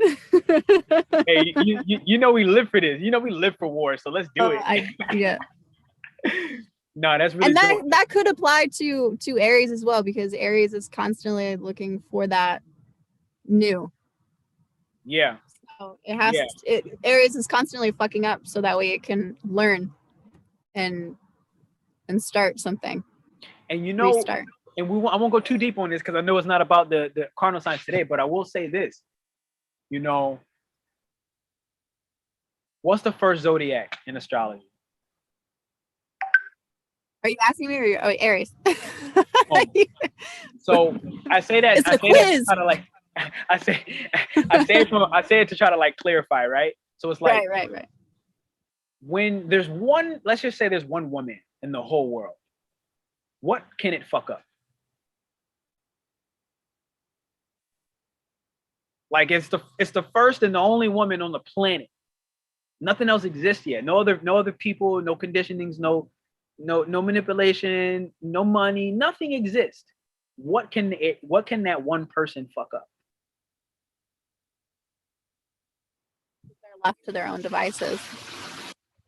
And that's the only reason why I try to make that point, in a sense. Is like, you know, I speak of it like Aries has like two main stages. It has like naive courage of like, it's the first, it has to explore its identity, right?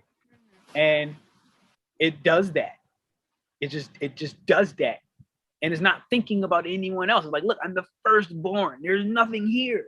The mind operates like an infant, you know. So it's like an infant is gonna just do what it's gonna do. It's not right. until someone else tells it that it's wrong. It's not wrong until somebody else says it's wrong. But oftentimes it's like it's not thinking it. So it's naive courage, like the ability to go and start new things incessantly over and over, like rebirth. But that's the young one, right? And then it has to learn how to be in society, and like there are people. Eventually, it's no longer first, right? Eventually, there are more people that are born after it, over and over and over and over.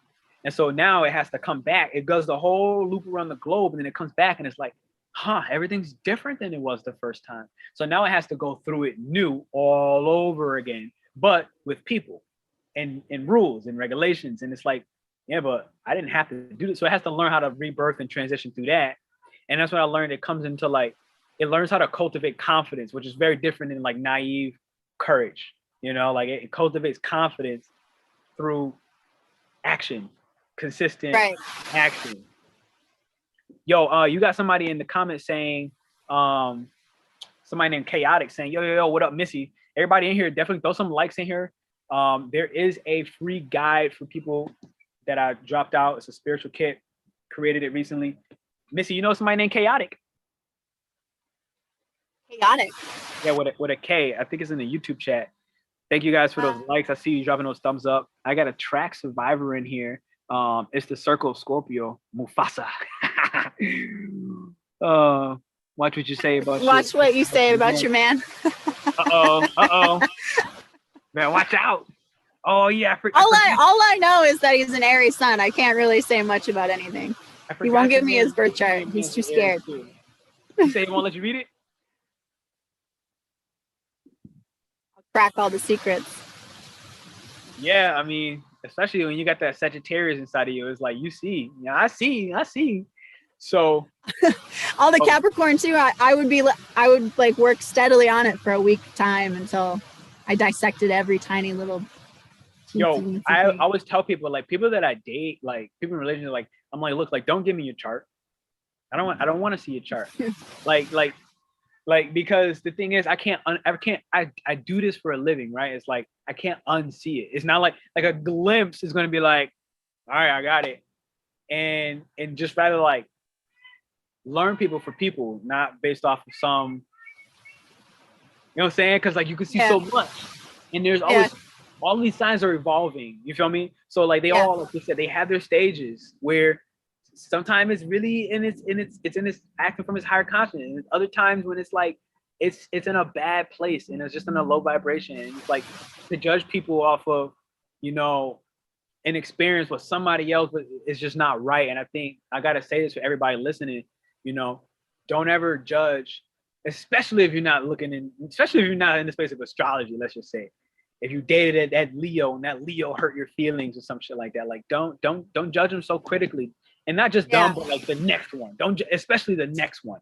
You know, don't generalize it. Don't generalize it and be like, oh well, all Scorpios are lying, backstabbing. That's because that'd already be a lie if I heard that. Like that's a lie. You know, so it's like, and understand that each of us are a collection. You have every single zodiac within you. Somehow, some way, there's a little tint. So all those things that piss you off about somebody, don't forget. Even basic psychology is making this clear for us today that thing you hate about that next person or that bothers the hell out of you, that triggers you, it's probably some unresolved issues that you have not discovered yet within yourself, and that person's affecting you. So don't ever forget that part, you know, and that Capricorn was an asshole, or, you know, that Aries was that jackass, you know, everybody thinking the asshole. It's like, no, it's not true. It's not that simple. Oh, so no. Chaotic is Derek. DERIC. Oh, Derek, that's my bro. Yeah, he said it's his gamer's tag. It was his gamer's tag instead. That's my baby bro. What up, baby bro? Ah. What up, baby bro? Yo, so what's the? So you're. I love you, Derek. I love you, Derek. I know your man is on here right now. I don't know his name. Is it Trevor? No, that's Tracker. My bad. What's your man's name? Got it, because you guys are awesome. It's a secret. Oh, that is probably my man. Yeah, that Tracker is Survivor 90. You're born in 91, baby. the deception.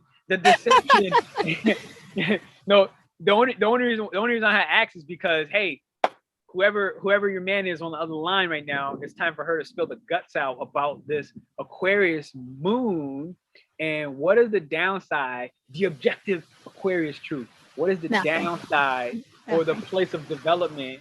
So we could throw them secrets all out there for the Aquarius Moon. Where can the Aquarius Moon and its fixed nature really step up to the plate? And there's nothing wrong with us. Nothing wrong with y'all. There's nothing. I'm closing my camera. You've been banished. Oh, I mean, Aquarius, like, we're constantly searching for an awakening as well, like same as Scorpio. So I think like it is kind of the same deal where with a unconscious ability to cause like chaotic energy between us and other people, especially other people, because like we're searching for an awakening within ourselves, but like mostly with others. So like sometimes we just like without realizing it, we'll just completely fuck up someone's day or situation to be like, now what are you gonna do? Now think about it. How are you gonna handle this? So where did that come from? Where does that come from? Where does that come from? I think it comes from because Aquarius is constantly like for the collective, right? Like Aquarius is more mindful.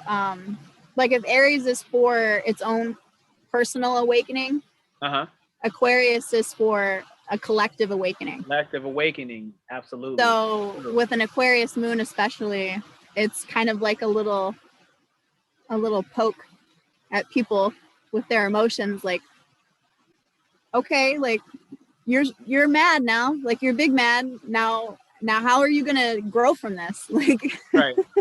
I don't think like it's not I don't do it on purpose, but I do realize it like in the moment after I've like pushed someone too far, or like I've started an argument and I'm like, why did I even start that argument? And it's because it's like, well, I want them to kind of gain a different perspective on it. Like, so we kind of have to fight about it a little bit.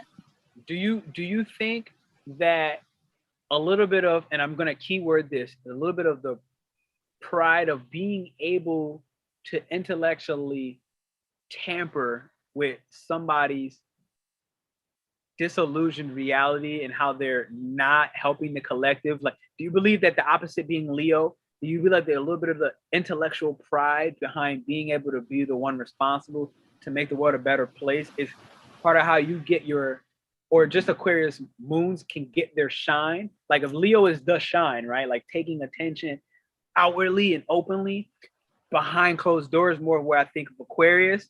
Their pride is in it more in the intellectual space. Do you believe that it's possible that that poke happens as a sense of their personal shine that's separate and different from Leo, but somehow still intertwined?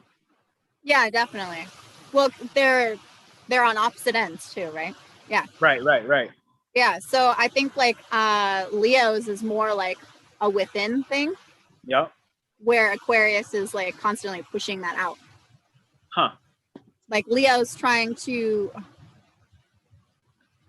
grasp that inner nurturing for itself, and Aquarius is trying to push that out for others to do. You know what I'm saying? Like, yeah, that makes sense, because I have learned that Aquarius, a lot of the Aquarius moon, even collectively when that moon passes by, I've learned that even for me, like it's easier to understand my emotions when the moon goes over Aquarius by discussing topics, situations, moments of my life, or even things that I'm confused about with other people in groups. I've learned that talking in groups helps me to reflect back my own emotional, my own inner world. Like it's like, I'm like, I didn't think about that. You know what I'm saying? Like I didn't think about that. But it's, you know what I'm saying? So, okay. And I like I said, like my Aquarius moon is in my 3rd house. So when I'm having that like own personal awakening, yeah, I verbalize that in order to get there. Like I think about it in my head and like I can process and digest it, but like I don't actually have that realization until it spills out of my own mouth. And I think that has a lot to do with it, with like sharing that information. It's like, oh, I just realized that I was doing this and like it's been really damaging for me, and like this is how I'm going to like actively change that. And I spent like an hour journaling about it, and like now that I'm discussing it with you, like, you know, like that person now might be like, oh, I also do that. And I could also probably think about that a little bit as well. You know what I mean? Like it kind of just like, I think it inspires other people. At the same time, I think that's like the more positive end, instead of like the causing the little dash of chaos and like poking at someone to like have an argument about it. It's more like a inspiration through example, you know? No, I fully understand that. So here's now what I want to ask, because I got curious for myself. If everybody in here knows what house your moon is in, okay, we're gonna leave maybe the sign, or matter of fact, if you want to put the sign in the house, drop it in the comments, and me and Missy can go through the moon, which is where your emotions sit. Definitely throw those thumbs up, throw those likes for me. I appreciate you guys for that. Drop your angel ringing coming off. Okay.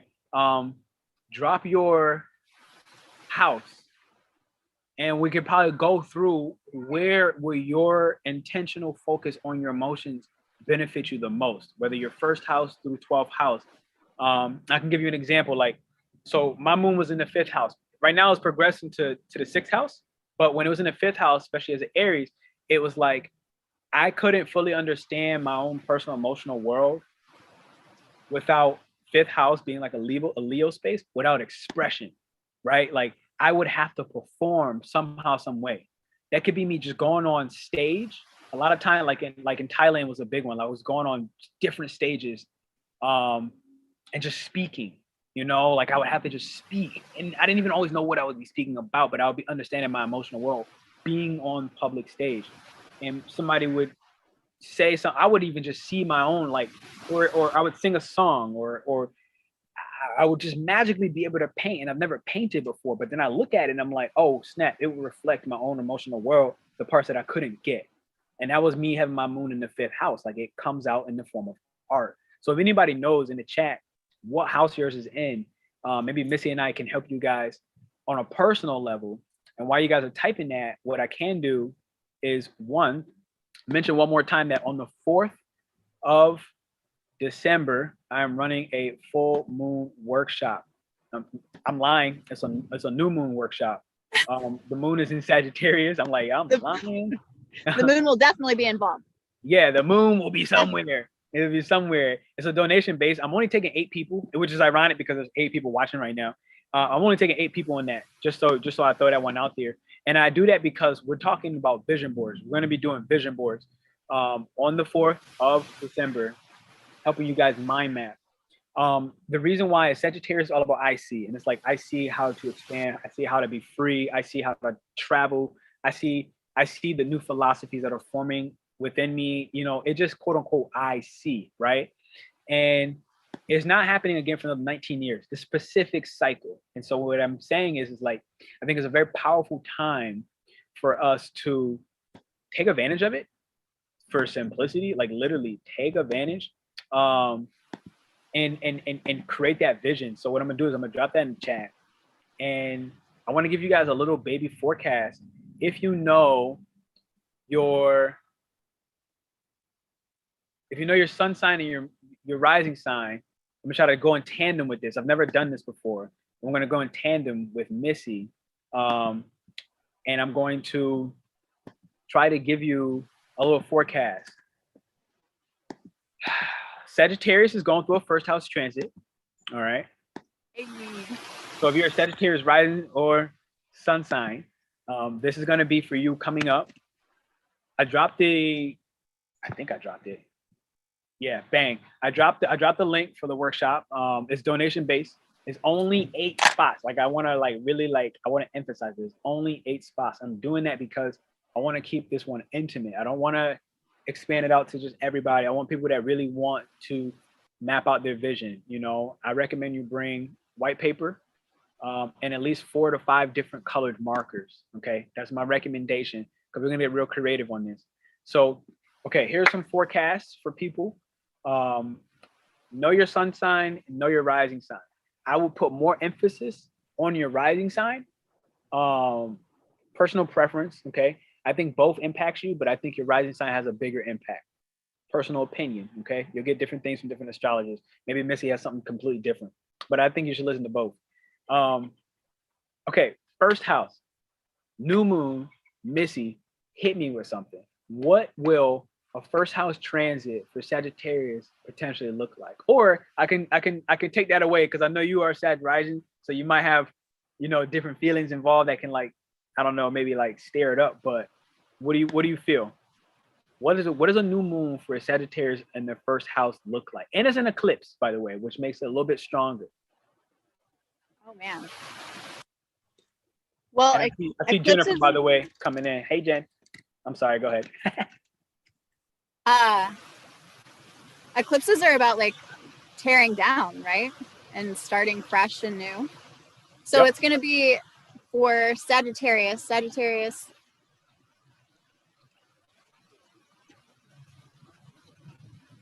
So something tearing down your views and expanding your views on your beliefs.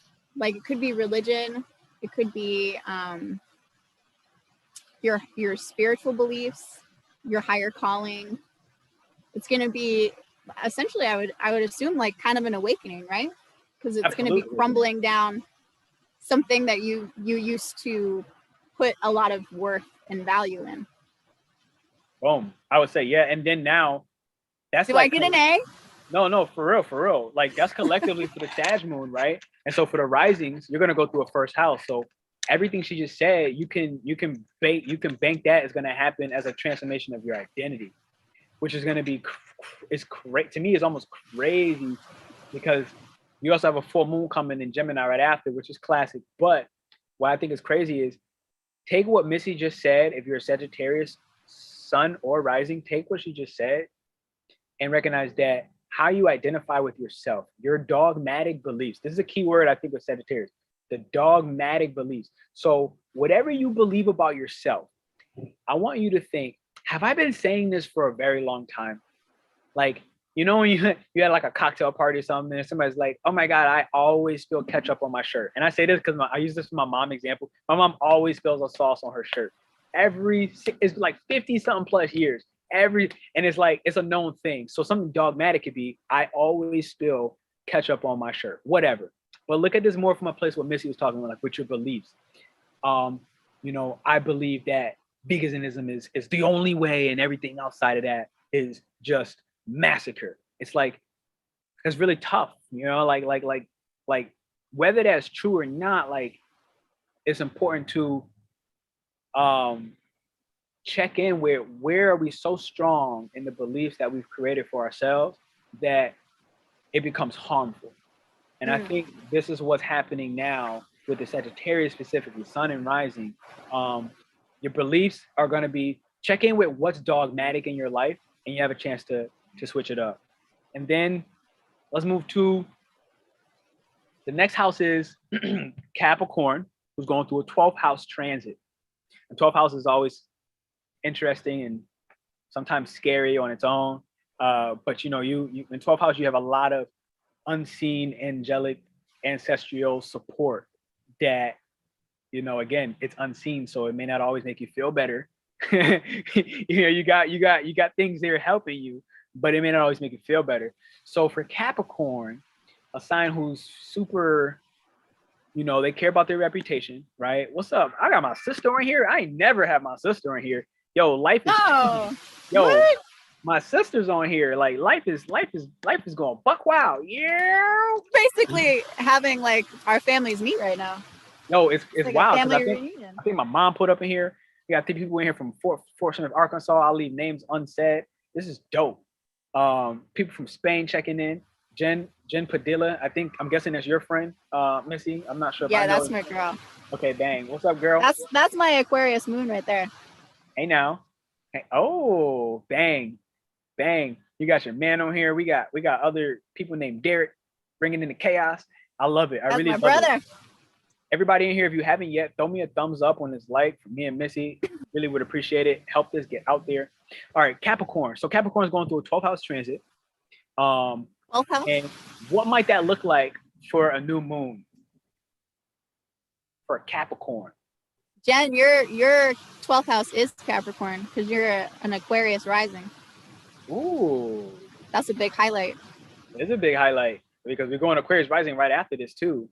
My dad's an Aquarius rising, and it's super interesting to watch him operate. It's super interesting. It's like, man, you really are weird. Like, yeah, I really do got some weird ass habits. Like it don't make no sense. It don't make no sense. Yeah, Jennifer calls you my doll. So I know Capricorn, you know, where I see this, 12th house is also the house of rest. Okay. So what I see coming for you, like the new switch up, new change, is like implementing the balance between work and rest. Because if you're talking 12th house transit, you're talking 12th house, 6th house being rest. So it's like, it's coming, it's knocking on your door.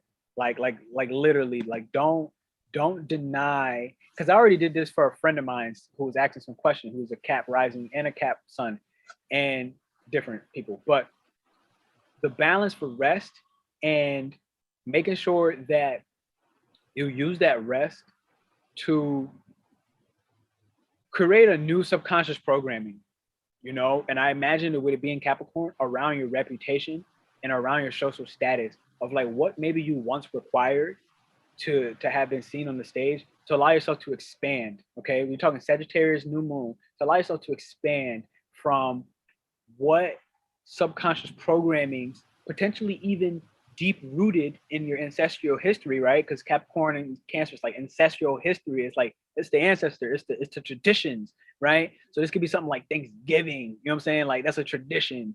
So whatever, but you can take it outside of just that particular holiday and just check in with, if you allow the rest, which is very hard for Capricorns, if you allow the rest, I really believe that you have a chance to create and allow a rebirth of your subconscious programmings, you know, the ones that are outdated. You know what I'm saying? The ones that just like, they need to burn away. Like take a Sagittarius flame to that thing and let it burn away. Subconscious expectations of yourself.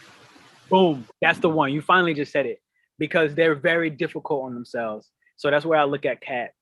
And I'm gonna let you take over the one for your friend on the Aquarius rising. So Aquarius rising is going through an 11th house transit. Okay, so you have Aquarius, which is the owner of 11th house. And it's going to what? And then you got right now you got Jupiter in Aquarius. You still got Saturn in Aquarius. You're going through an 11th house transit on this new moon. Yo, it's getting bonkers. This means a lot to me off the rip. Oh my God, I got my other little sister here too. Yo, we out here balling. Thank you guys for throwing those thumbs up. Appreciate you.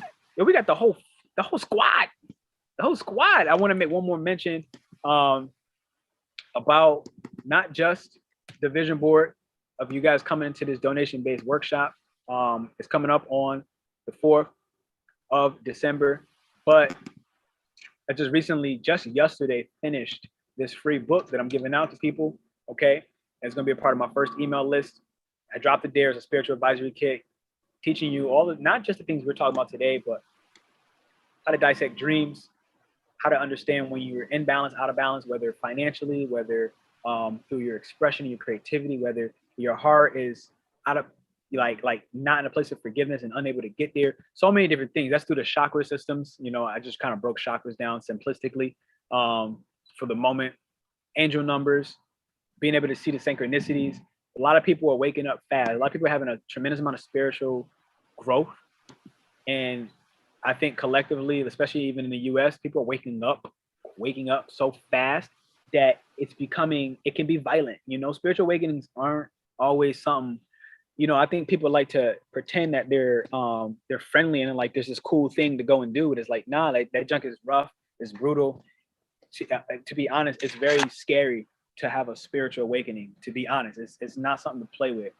So that book is going to kind of help you guys to get your values in alignment, to understand your non-negotiables, to understand, you know, what does your higher self require of you and ask of you, you know? So that's there. There's only volume 1, which is 70 pages right about now. Volume 2, I'm working on the background, but I didn't want to be a perfectionist. So Aquarius, rising and sun signs, 11th house transits. What's happening with them? What you got, Missy? What are you feeling? All right, let me think about it. Take your time. Aquarius, ruled by Saturn. Yep. The big daddy in the sky. Saturn and Uranus. Bang. All right. So aware of boundaries, creating unity, inclusivity, social constructs, awakening, united awakening. Bang. I would say like it's a big highlight on helping your neighbors probably. Yep.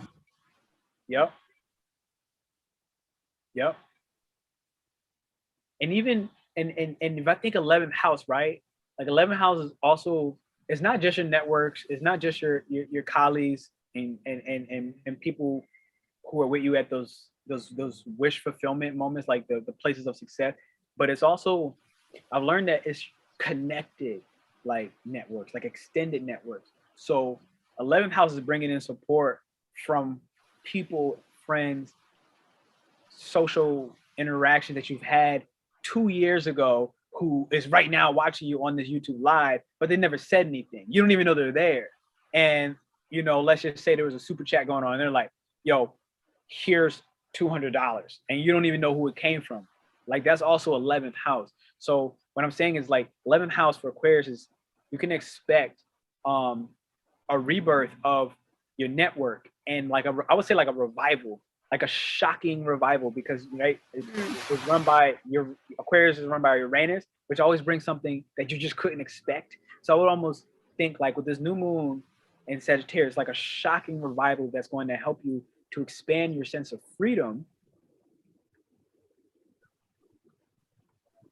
And you might not always see the support. Like they're there, they're talking about you with other people, and then they made some connections that eventually went through 4 people before it got back to you, and then you're gonna win. Like you're legit gonna win. You're gonna become more abundant from people that you haven't had direct contact with. So bam.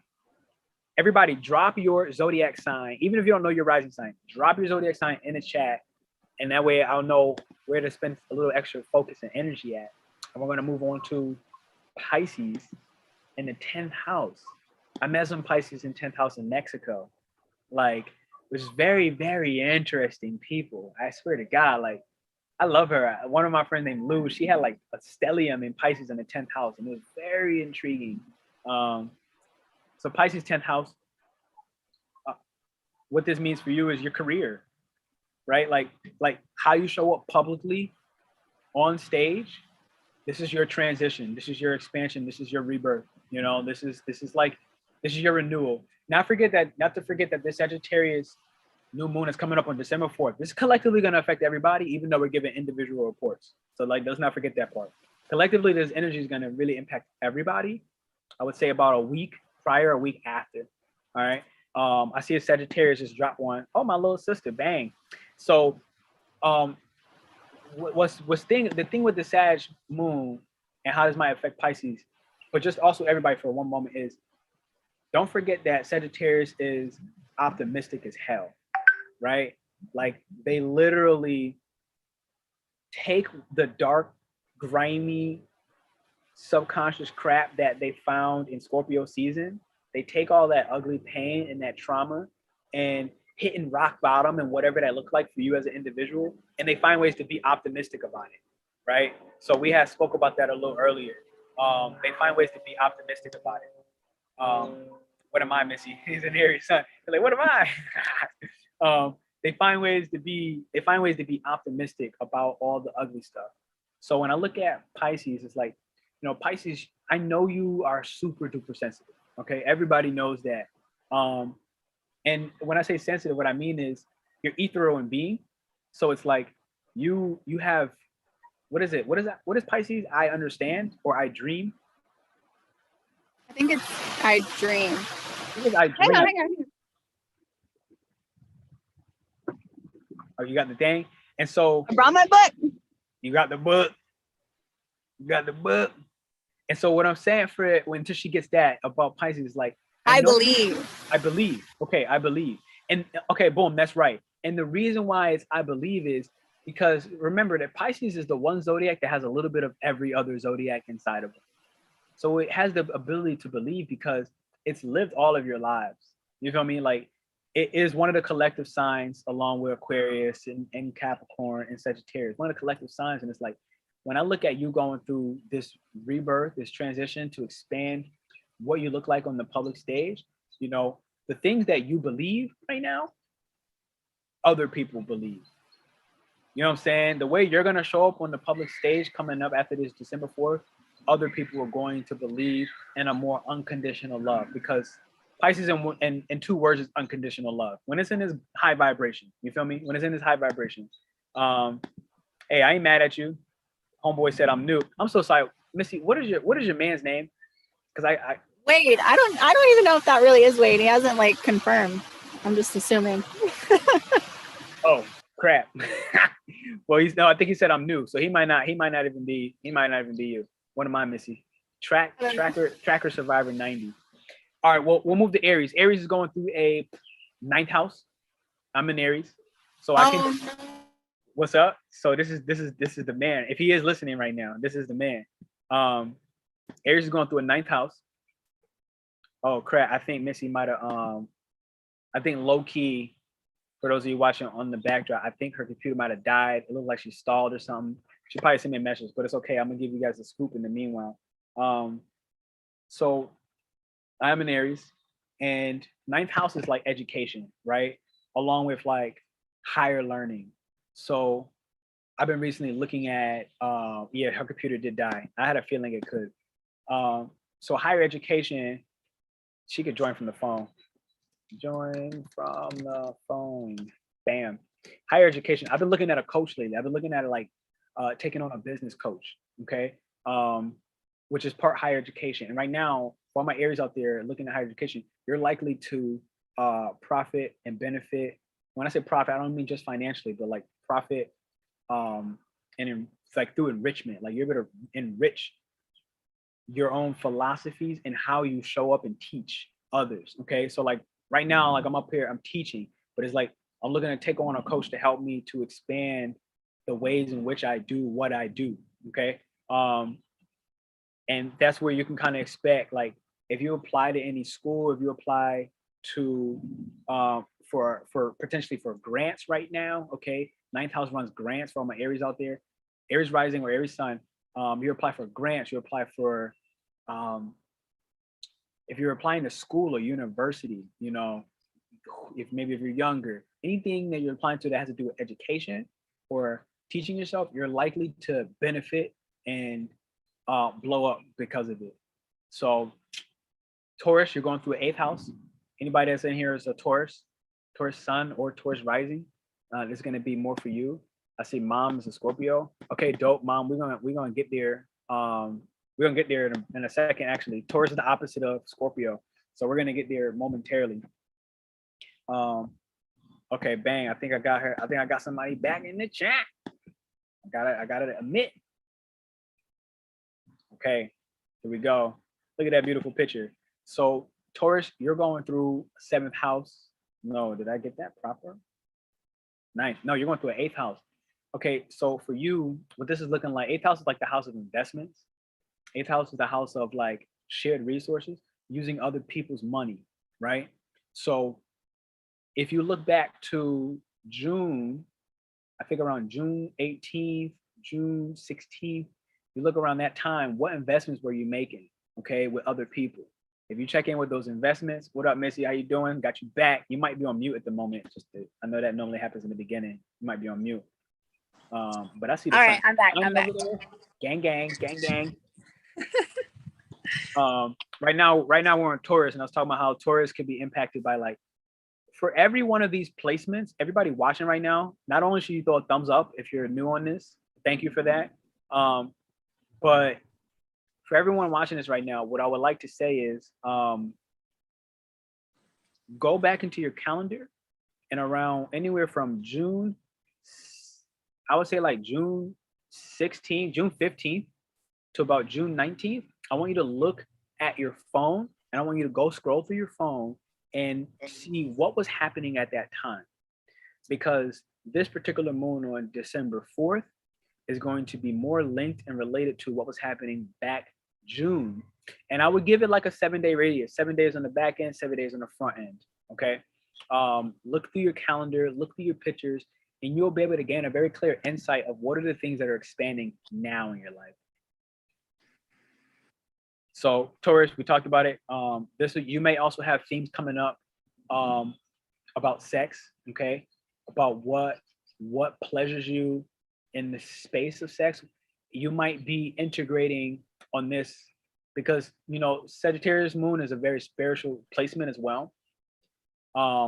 It's not always involved in spiritual practices of spiritual sexual practices, but it is a spiritual sign in general. And so what I'm saying with that is like for Taurus, rising or sun, what you can be looking at is you might be stepping outside and trying new forms of sex. You might not be in the space of penetration. You might be more in the space of, like, let's say tantric, or using touch in order to please rather than actually having intercourse altogether. Or maybe you're on the opposite end and you want to experiment with celibacy. This is a possibility. You know, you're like, look, I need to get back in touch with my self-worth, and I prefer to be celibate right now. That's a possibility with a moon like this. But whatever's happening, look back to June, the middle of June, anywhere from like the 15th to the 19th, and you'll get some answers. Here we go. What's next? Gemini. Gemini is in the 7th house. So your partnerships, baby, I'm talking business relationships. You're going to have brand new beginnings. I'm talking Gemini rising, Gemini sun. I'm talking romantic partnerships, and I'm talking friendships, brand new beginnings, and deep expansion. Okay, where do you need to look at the dogmatic parts of your relationships? This is the key on this. Like, where have you been dogmatic in those relationships? Where in the business, the love, and the friendship have you kept either, I don't want to say failing like it's a bad thing. Have you just kept failing? You know, you just kept trying this one thing in these relationship dynamics, and it just seems to it's old. They got to get burnt out and renewed. That's a good place to check in for Geminis. So this can play right into your money. This can play into contracts, right? The seventh house is contracts as well within business. So this is like, you might be coming up on some brand new contracts that are gonna bring you in some dough. Because I think prior to that, you were going through a 12th house transit, which is like you were in the poop chute where you had to recognize, oh crap, these behaviors of mine exist, and now it's gonna play out well for you with the 7th house, where it's like, look, here's how I can handle my money now, or look, here's where I can implement a new style of love. Here's where I can implement, because I now see where was I repeating my same habits, my same behaviors, whether toxic or not. And then we get to move to what comes after Gemini? Cancer? Yeah. Bang. So that's the 6th house, which is really big. Cancer in the 6th house is major, right? Because your work is so influenced by your emotions. And right now, if you're Cancer rising or you're Cancer sun, what I want to say is like, right now, work and what you do for a routine daily, whether in the morning or at night, and also for your work. Right now, what I'm imagining is for you to check in where can a little bit more objectivity help you in your work life and doing the mundane tasks. Because I've seen a lot of Cancer 6th house. It's like the moon changes signs every 2 to 4 days. So that means our emotions are changing in this watery sign every 2 to 4 days, which means that work is influenced by the moon so frequently for you. So it's like that doesn't always play out very well for your finances or for the structure and stability that you may require. So when you add something like this new moon in, Sag is looking like, all right, where can I implement some new rituals that help me ground like a Virgo can and get a little bit more stable, so that when my emotions get a little chaotic, Mom, I think this applies to you. My mom has if you're still here, she has a Cancer rising. I know that. So, hey, what's up, my dude? Yo, we were talking about the Scorpio Moon all day today. I know you were Scorpio Moon. So you're gonna have to check back on some of this. Right now, we're going through a transit signs, Cancer, on where does potentially, you're going through a 6th house transit, where does your emotions influence your work and your day-to-day and your routines? You feel me? Like, do you wake up and you're like, I'm in a pissy mood today, so like, you know what, I'm not going to work. Like, all right, like, like I got my heart broke last night, so I'm gonna skip my rituals today. When in reality, your rituals was what's holding your emotions together so that you can keep living. So where does objectivity play in? All right. Leo, 5th house. Ooh, Leo in his own house. Yo, project mode. Project mode. All I see with that, when I hear that, project mode, it's like, I want you to don't even think about what feels like creativity for you. Just create. Okay, like whatever it is, like you get something, because Yes. you feel me? Like just create. Like you don't gotta think. When we talked about Leo today, Feed your fire, Leo. Feed your fire. So all my Leos out there, if it feels like it's draining your fire, then you can be pretty clear, because you know yourself that ain't it. That ain't it. Like if it's making your fire feel like it's doused, and on this new moon on the 4th, that ain't it. It's just that simple. Like Missy said, she said it all in her chat earlier. Leo, one of your best superpowers is the ability as a fixed sign. She spoke about this. I'm gonna let her repeat this. As a fixed sign, to feed your own flame. The key thing to watch out for is, a real queen, a real king, they don't put on a show for people. The show is the result of their passion. You feel me? So like the drama that people see and that they love, that drama can be beautiful, but it has to be a result of you feeding your own flame. You feel me? Mm. You feed your flame, and the result is the drama. Don't wake up thinking, how can I be more dramatic? How can I show up and gain attention today? You know, like Missy was saying, I'm gonna do cartwheels in the grocery store parking lot just to get a little love. No, you can't plan out. You could, and you sometimes do, but if you just feed your own flame on this new moon, you have a beautiful time to brand new spark a transition, and you know, be more secure with yourself and stop rejecting yourself by looking for so much attention, doing the most so that others can see you the way you should and want to see yourself. And that's how you're going to maximize this moon personal pain. Where we at? Virgo, 4th house. It's time to go home, baby. Virgo's in the 4th house. It's time to go home. So if you're a Virgo rising or Virgo sun, it's time to go home. I'm going to honestly say that it's time to check in with your mom. So Ashley, if my sister's on here, I have my sister, she's a Virgo. It's time to have some combos with mom. It's time to have some brand new combos with mom. It's time to, with Sagittarius, it's like, look, I see, right? So it's time to see what beliefs have you had around, for all my Virgos, what beliefs did you have about your mom, about your home situation, and about your family roots, and how that's played out in your life and how it's dictated your behaviors when you're in private. Okay, what behaviors do you have in private when no one else is watching, including your mom, including your family, that are just not serving you no more? You feel me? Like, it's just like, it's time to burn that thing away and start anew. And this Sagittarius new moon is very powerful. I want everybody to understand this, what I'm saying. Like, right now, Sagittarius season is the last lick of fire that you're gonna have until springtime. Okay, so what does that mean? It means when the lights go out from Sag season, it's gonna get real dark again. So over the last couple of days, recognize Sagittarius season just started a couple of days ago, and we're starting to feel a little lighter. We're starting to feel like I want to move, I want to travel, I want to try new things. That's not gonna last past 3 more weeks. So don't sleep on this thinking that this beautiful optimistic energy we're talking about is gonna stay, because it's not. It's gonna be gone again until about April.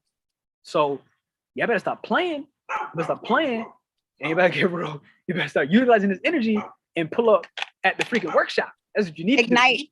You know what I mean? Ignite something now to carry. That's the thing. To carry that flame.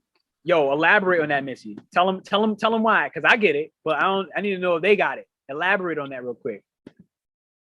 All right. Well, using Virgo, what you're on right now, as an example. Yep. The main focus is going to be 4th house, family, values, Yep. Your mother. Mhm. I would say, like, maybe even like childhood trauma that always like peaks up in 4th house when I'm doing things.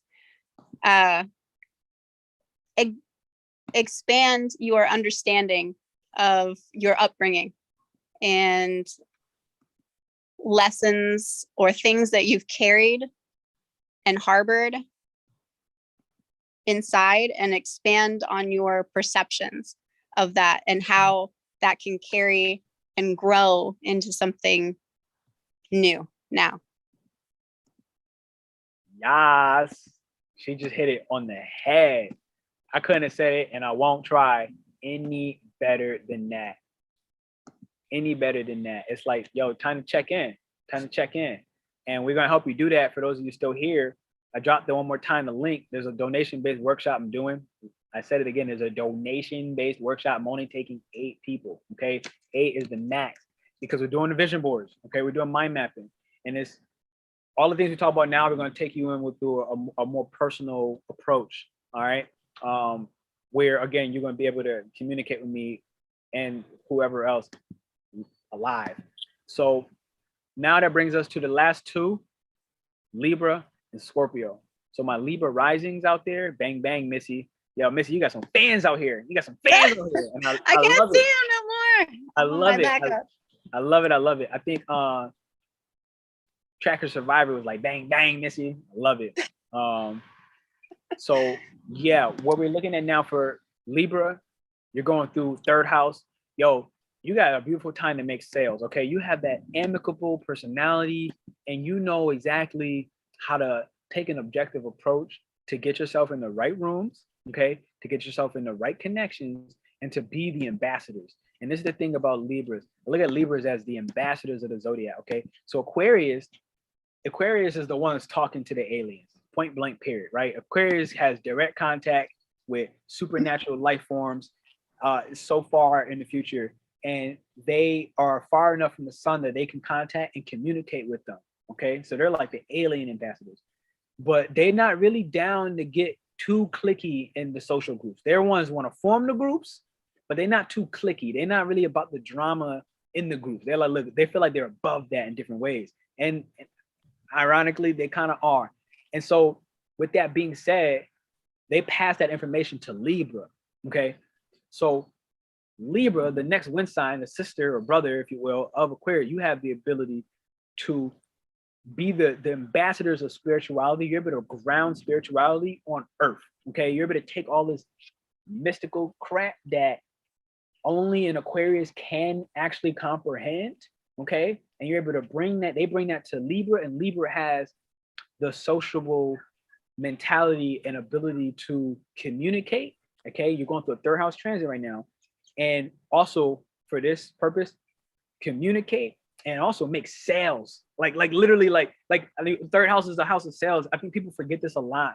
They always think like local transportation. They think, you know, your local community. So I would even say even within your local community, by you being the mediator, because Libras, you are natural born mediators, okay? And ambassadors of all things spiritual, grounded on earth. By you being the mediator in your local communities, potentially, you can profit off of this. Now, again, if you're a Libra rising and Libra sun, you know that profits for you doesn't always have to be tangible money, rather than you getting the beautiful Venus, the beautiful things that you appreciate, that you do value. You know, you value certain art, you know, you value certain like outings, just for somebody to take you to a museum. That's something you value. Where it's like you ain't paid to get in, but you in. And you value it, so it counts as money for you. It counts as a sale potentially. So it doesn't have to just be a monetary exchange. But by you communicating and bringing more balance and harmony to people, you're gonna win. And my last one for the show before we get up out of here is Scorpio. Scorpio, here's the house you're going through. You're going through a first alive. No, I'm not. Second house transit. Okay, so more specific for Scorpios, and I'm a Scorpio rising, so I ain't gonna stunt. I'm happy about this one. You're getting the chicken, like you're finally getting the run to the money, because I can tell you already, because I know myself, and I've been doing my own transits. You, for the last 3 months, you're going through some dog shit, and not just dog shit, because to be honest, you automatically deal with that every day, anyways. What this is saying to me is you are now going to find a little bit more peace, okay? Because second house is more linked to the stability of Taurus. So it's not just money, but it's resources that bring you peace. And it's going to be things that make your transitions and your expansion of your perception of what building wealth or building your own resources, your own stability for yourself can and should look like, okay? I say that because, again, Sagittarius new moon is responsible for part of our perception, how we see it. So the thing that made me cry the other day, I was listening to a song that was Kanye West, Praise Lord, and she said, even if you are not ready for the day, it cannot always be night. And then the beat drops like,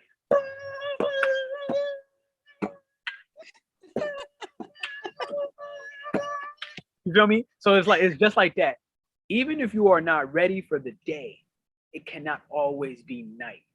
So when I look at you go through the second house transit, you're now building the resources, Scorpio, that is going to help you feel at ease, you know, because you always have to deal with this rock bottom thing and this rebirth, this transition. Like sometimes that junk gets old, it gets tiring because it's your whole life, right? So it's like, it's more about finding the pleasures, okay, second house, in the resources that can help bring you the stability that makes rock bottom feels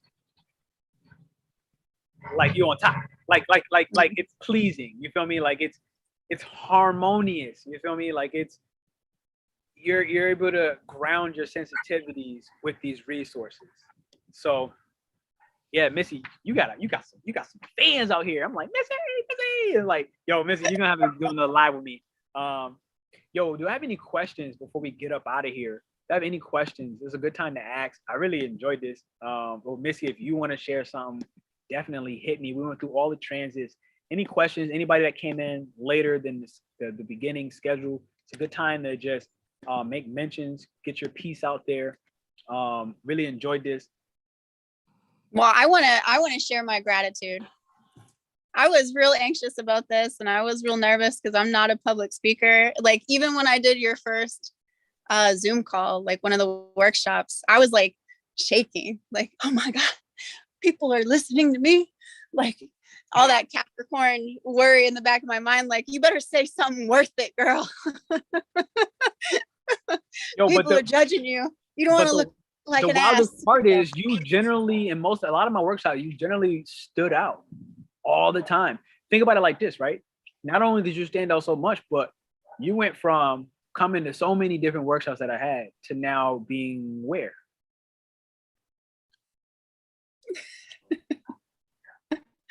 Yeah. Like you in your own world, you earned that for yourself. You feel me? Like there was something, and I know plenty of what it is for myself. There was something that was like, yes, that made me want to message you to say, Missy, would you like to come on live? Like, but that's you. Like I didn't just do that because I thought, oh, like, look at that smile. No. Like, this poor girl. Look at that poor girl. Like, let's get her on the line. Hell no. Like, you earned that for yourself. So let that be a testament for everybody else that is afraid to do something that they know they want to do, right? If you listen to this on the side and you have a certain fear about doing something that you know you actually want to do, let this be in the moment a testament. Like, yes. Like you're better and you're more able and capable than you believe you are.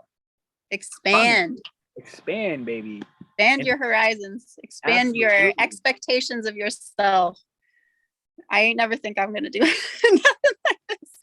But this is what I'm working on. I know it's something that I wanted to work on because I want to get to the point where I can communicate with others without second guessing myself all the time. And in order to do that, I got to build the confidence. So, and put it like this, ready? You know what? To be honest, I got people in the chat saying, "Tell her, Pernell, she needs to hear it. Tell her, Pernell." and the magic is, I like to remind people. It's like, look, to be honest, I'm not gonna say I second guess myself all the time because, to be honest, that wouldn't be true. But I will say that to get to where I feel like I am now, and even in the space of simplicity, like public speaking, is like there's been a lot of second guessing.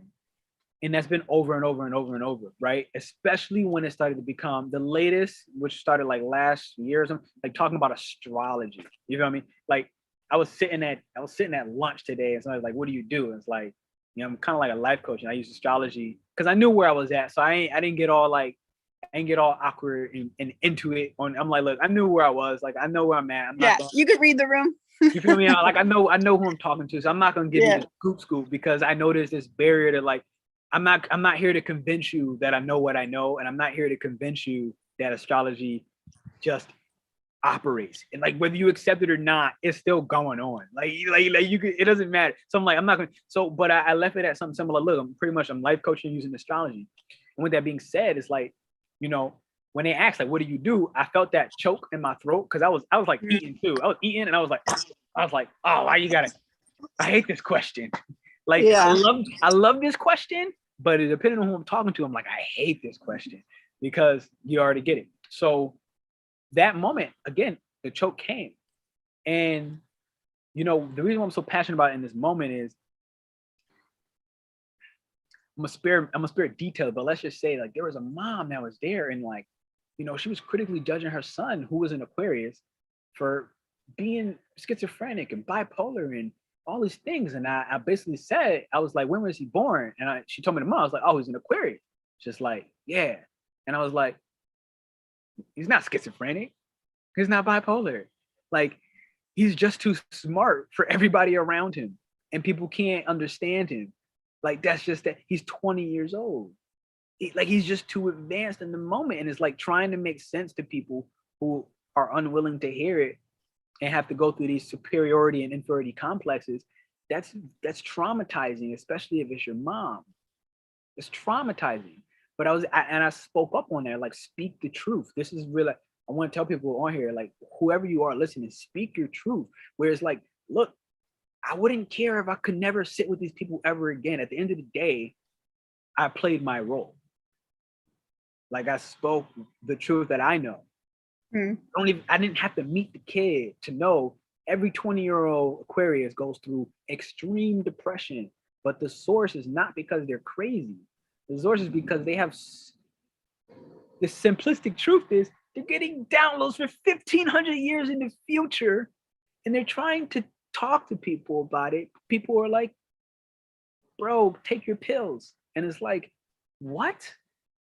So that's a whole nother side rant. I got a question here. As a Pisces sun, 7th house, Sagittarius in my 9th house, what does this new moon mean for my kind? So I think we went through Pisces. Pisces right now is going through a 10th house transit. Okay. So what we were kind of saying is like, my phone is gonna die now too. Just that's okay, because this is the last question. This is the last question we pulling up this time. So Pisces 7th house. You're going through a 10th house transit. So what this means is, it's I believe, right? Pisces. Oh, that's where we were. We were like, Pisces is I believe. So the things that you believe, you're now going to be able to communicate and talk about that on the public stage and actually gain recognition. So if you find yourself being, let's say, I'm gonna use the word on purpose, submissive. And I say that because the sun in the 7th house is already like, yo, I got too much attention and pleasing to do for people outside of myself, right? And so where that plays out is now the things that you believe, you can and you should communicate, especially with who you consider your significant partners, okay? People that you relate with on a level that is beyond, they may still have some superficiality to them with the 7th house, but it's still like the marriage before you get deeper than deep. So whoever are people that are closer to you than just some random Joe Schmo, but maybe not necessarily fully soul merged with, you have the ability now to communicate with them about what you believe and understand that you're going to gain the social recognition that you might actually crave with these thoughts, because Pisces thoughts are ethereal, right? Like, they don't fully make sense. They run around like fairies on earth, and you really are like you're genie on earth. Like, you know, you feel me? Like, literally you're genie from every alternate reality and universe at the same time. So the things that you believe is very hard for your average quote unquote person, or even let's say somebody that's not quote unquote, again, woke, for them to understand. But now, if you communicate these things and you allow your perception about they can't understand me, if you allow that to switch up, you have a great chance to actually gain the recognition and get the things that you believe to be absorbed, understood, because Pisces is also I understand, understood, even though they're ethereal in nature. So you should do that. Pull up. Use your ability to be intuitively abstract. Yeah. And paint that picture. Paint the picture. That's the key. You hit it. People that are ready to see it will see it. Boom. And that opportunity will come. Boom. Exactly. But like you were saying, with those Capricorn placements, what's important about a Capricorn placement? Like, what's important about on the opposite end? Like, if they don't see it, you can't base your self-worth on well, they didn't give me praise. You can't base it on that. So paint that abstract picture and be willing to accept that who sees it will believe it. Don't let it crush you. Right. That's key. That's like So, ladies and my gentlemen, morning mantra. don't let it crush you. Don't let it crush you. Don't let them break you. Don't let them break you. Ladies and gentlemen, this will conclude. I'm going to drop these last two links. They're also in my description. Okay. For the workshop, I want to see you guys pull up. That'd be really a pleasure. There's a free book that you can download. That's also in the description. I put them all in the chat all throughout this thing. I really appreciate you, Missy, tremendously. Like, this is a joy. You brought a new element to the table, and you know, this is the age of Aquarian right here, full throttle, like getting out there and Fast and furious, baby. getting out there fast and furious. So really appreciate all of y'all. Thank y'all for pulling up. This is incredible. I'll see you soon. Thank you, everybody who came to support me, and thank you, Pernell. Absolutely, absolutely. Yeah, you have fans in the chat. They're like, Missy. I kept saying Missy, Missy, Missy. I'm like, damn, like I thought this was my channel only. I'm taking over. I love it. You though. go ahead and put my name on it. I love it. I love it. Absolutely. We'll see you soon.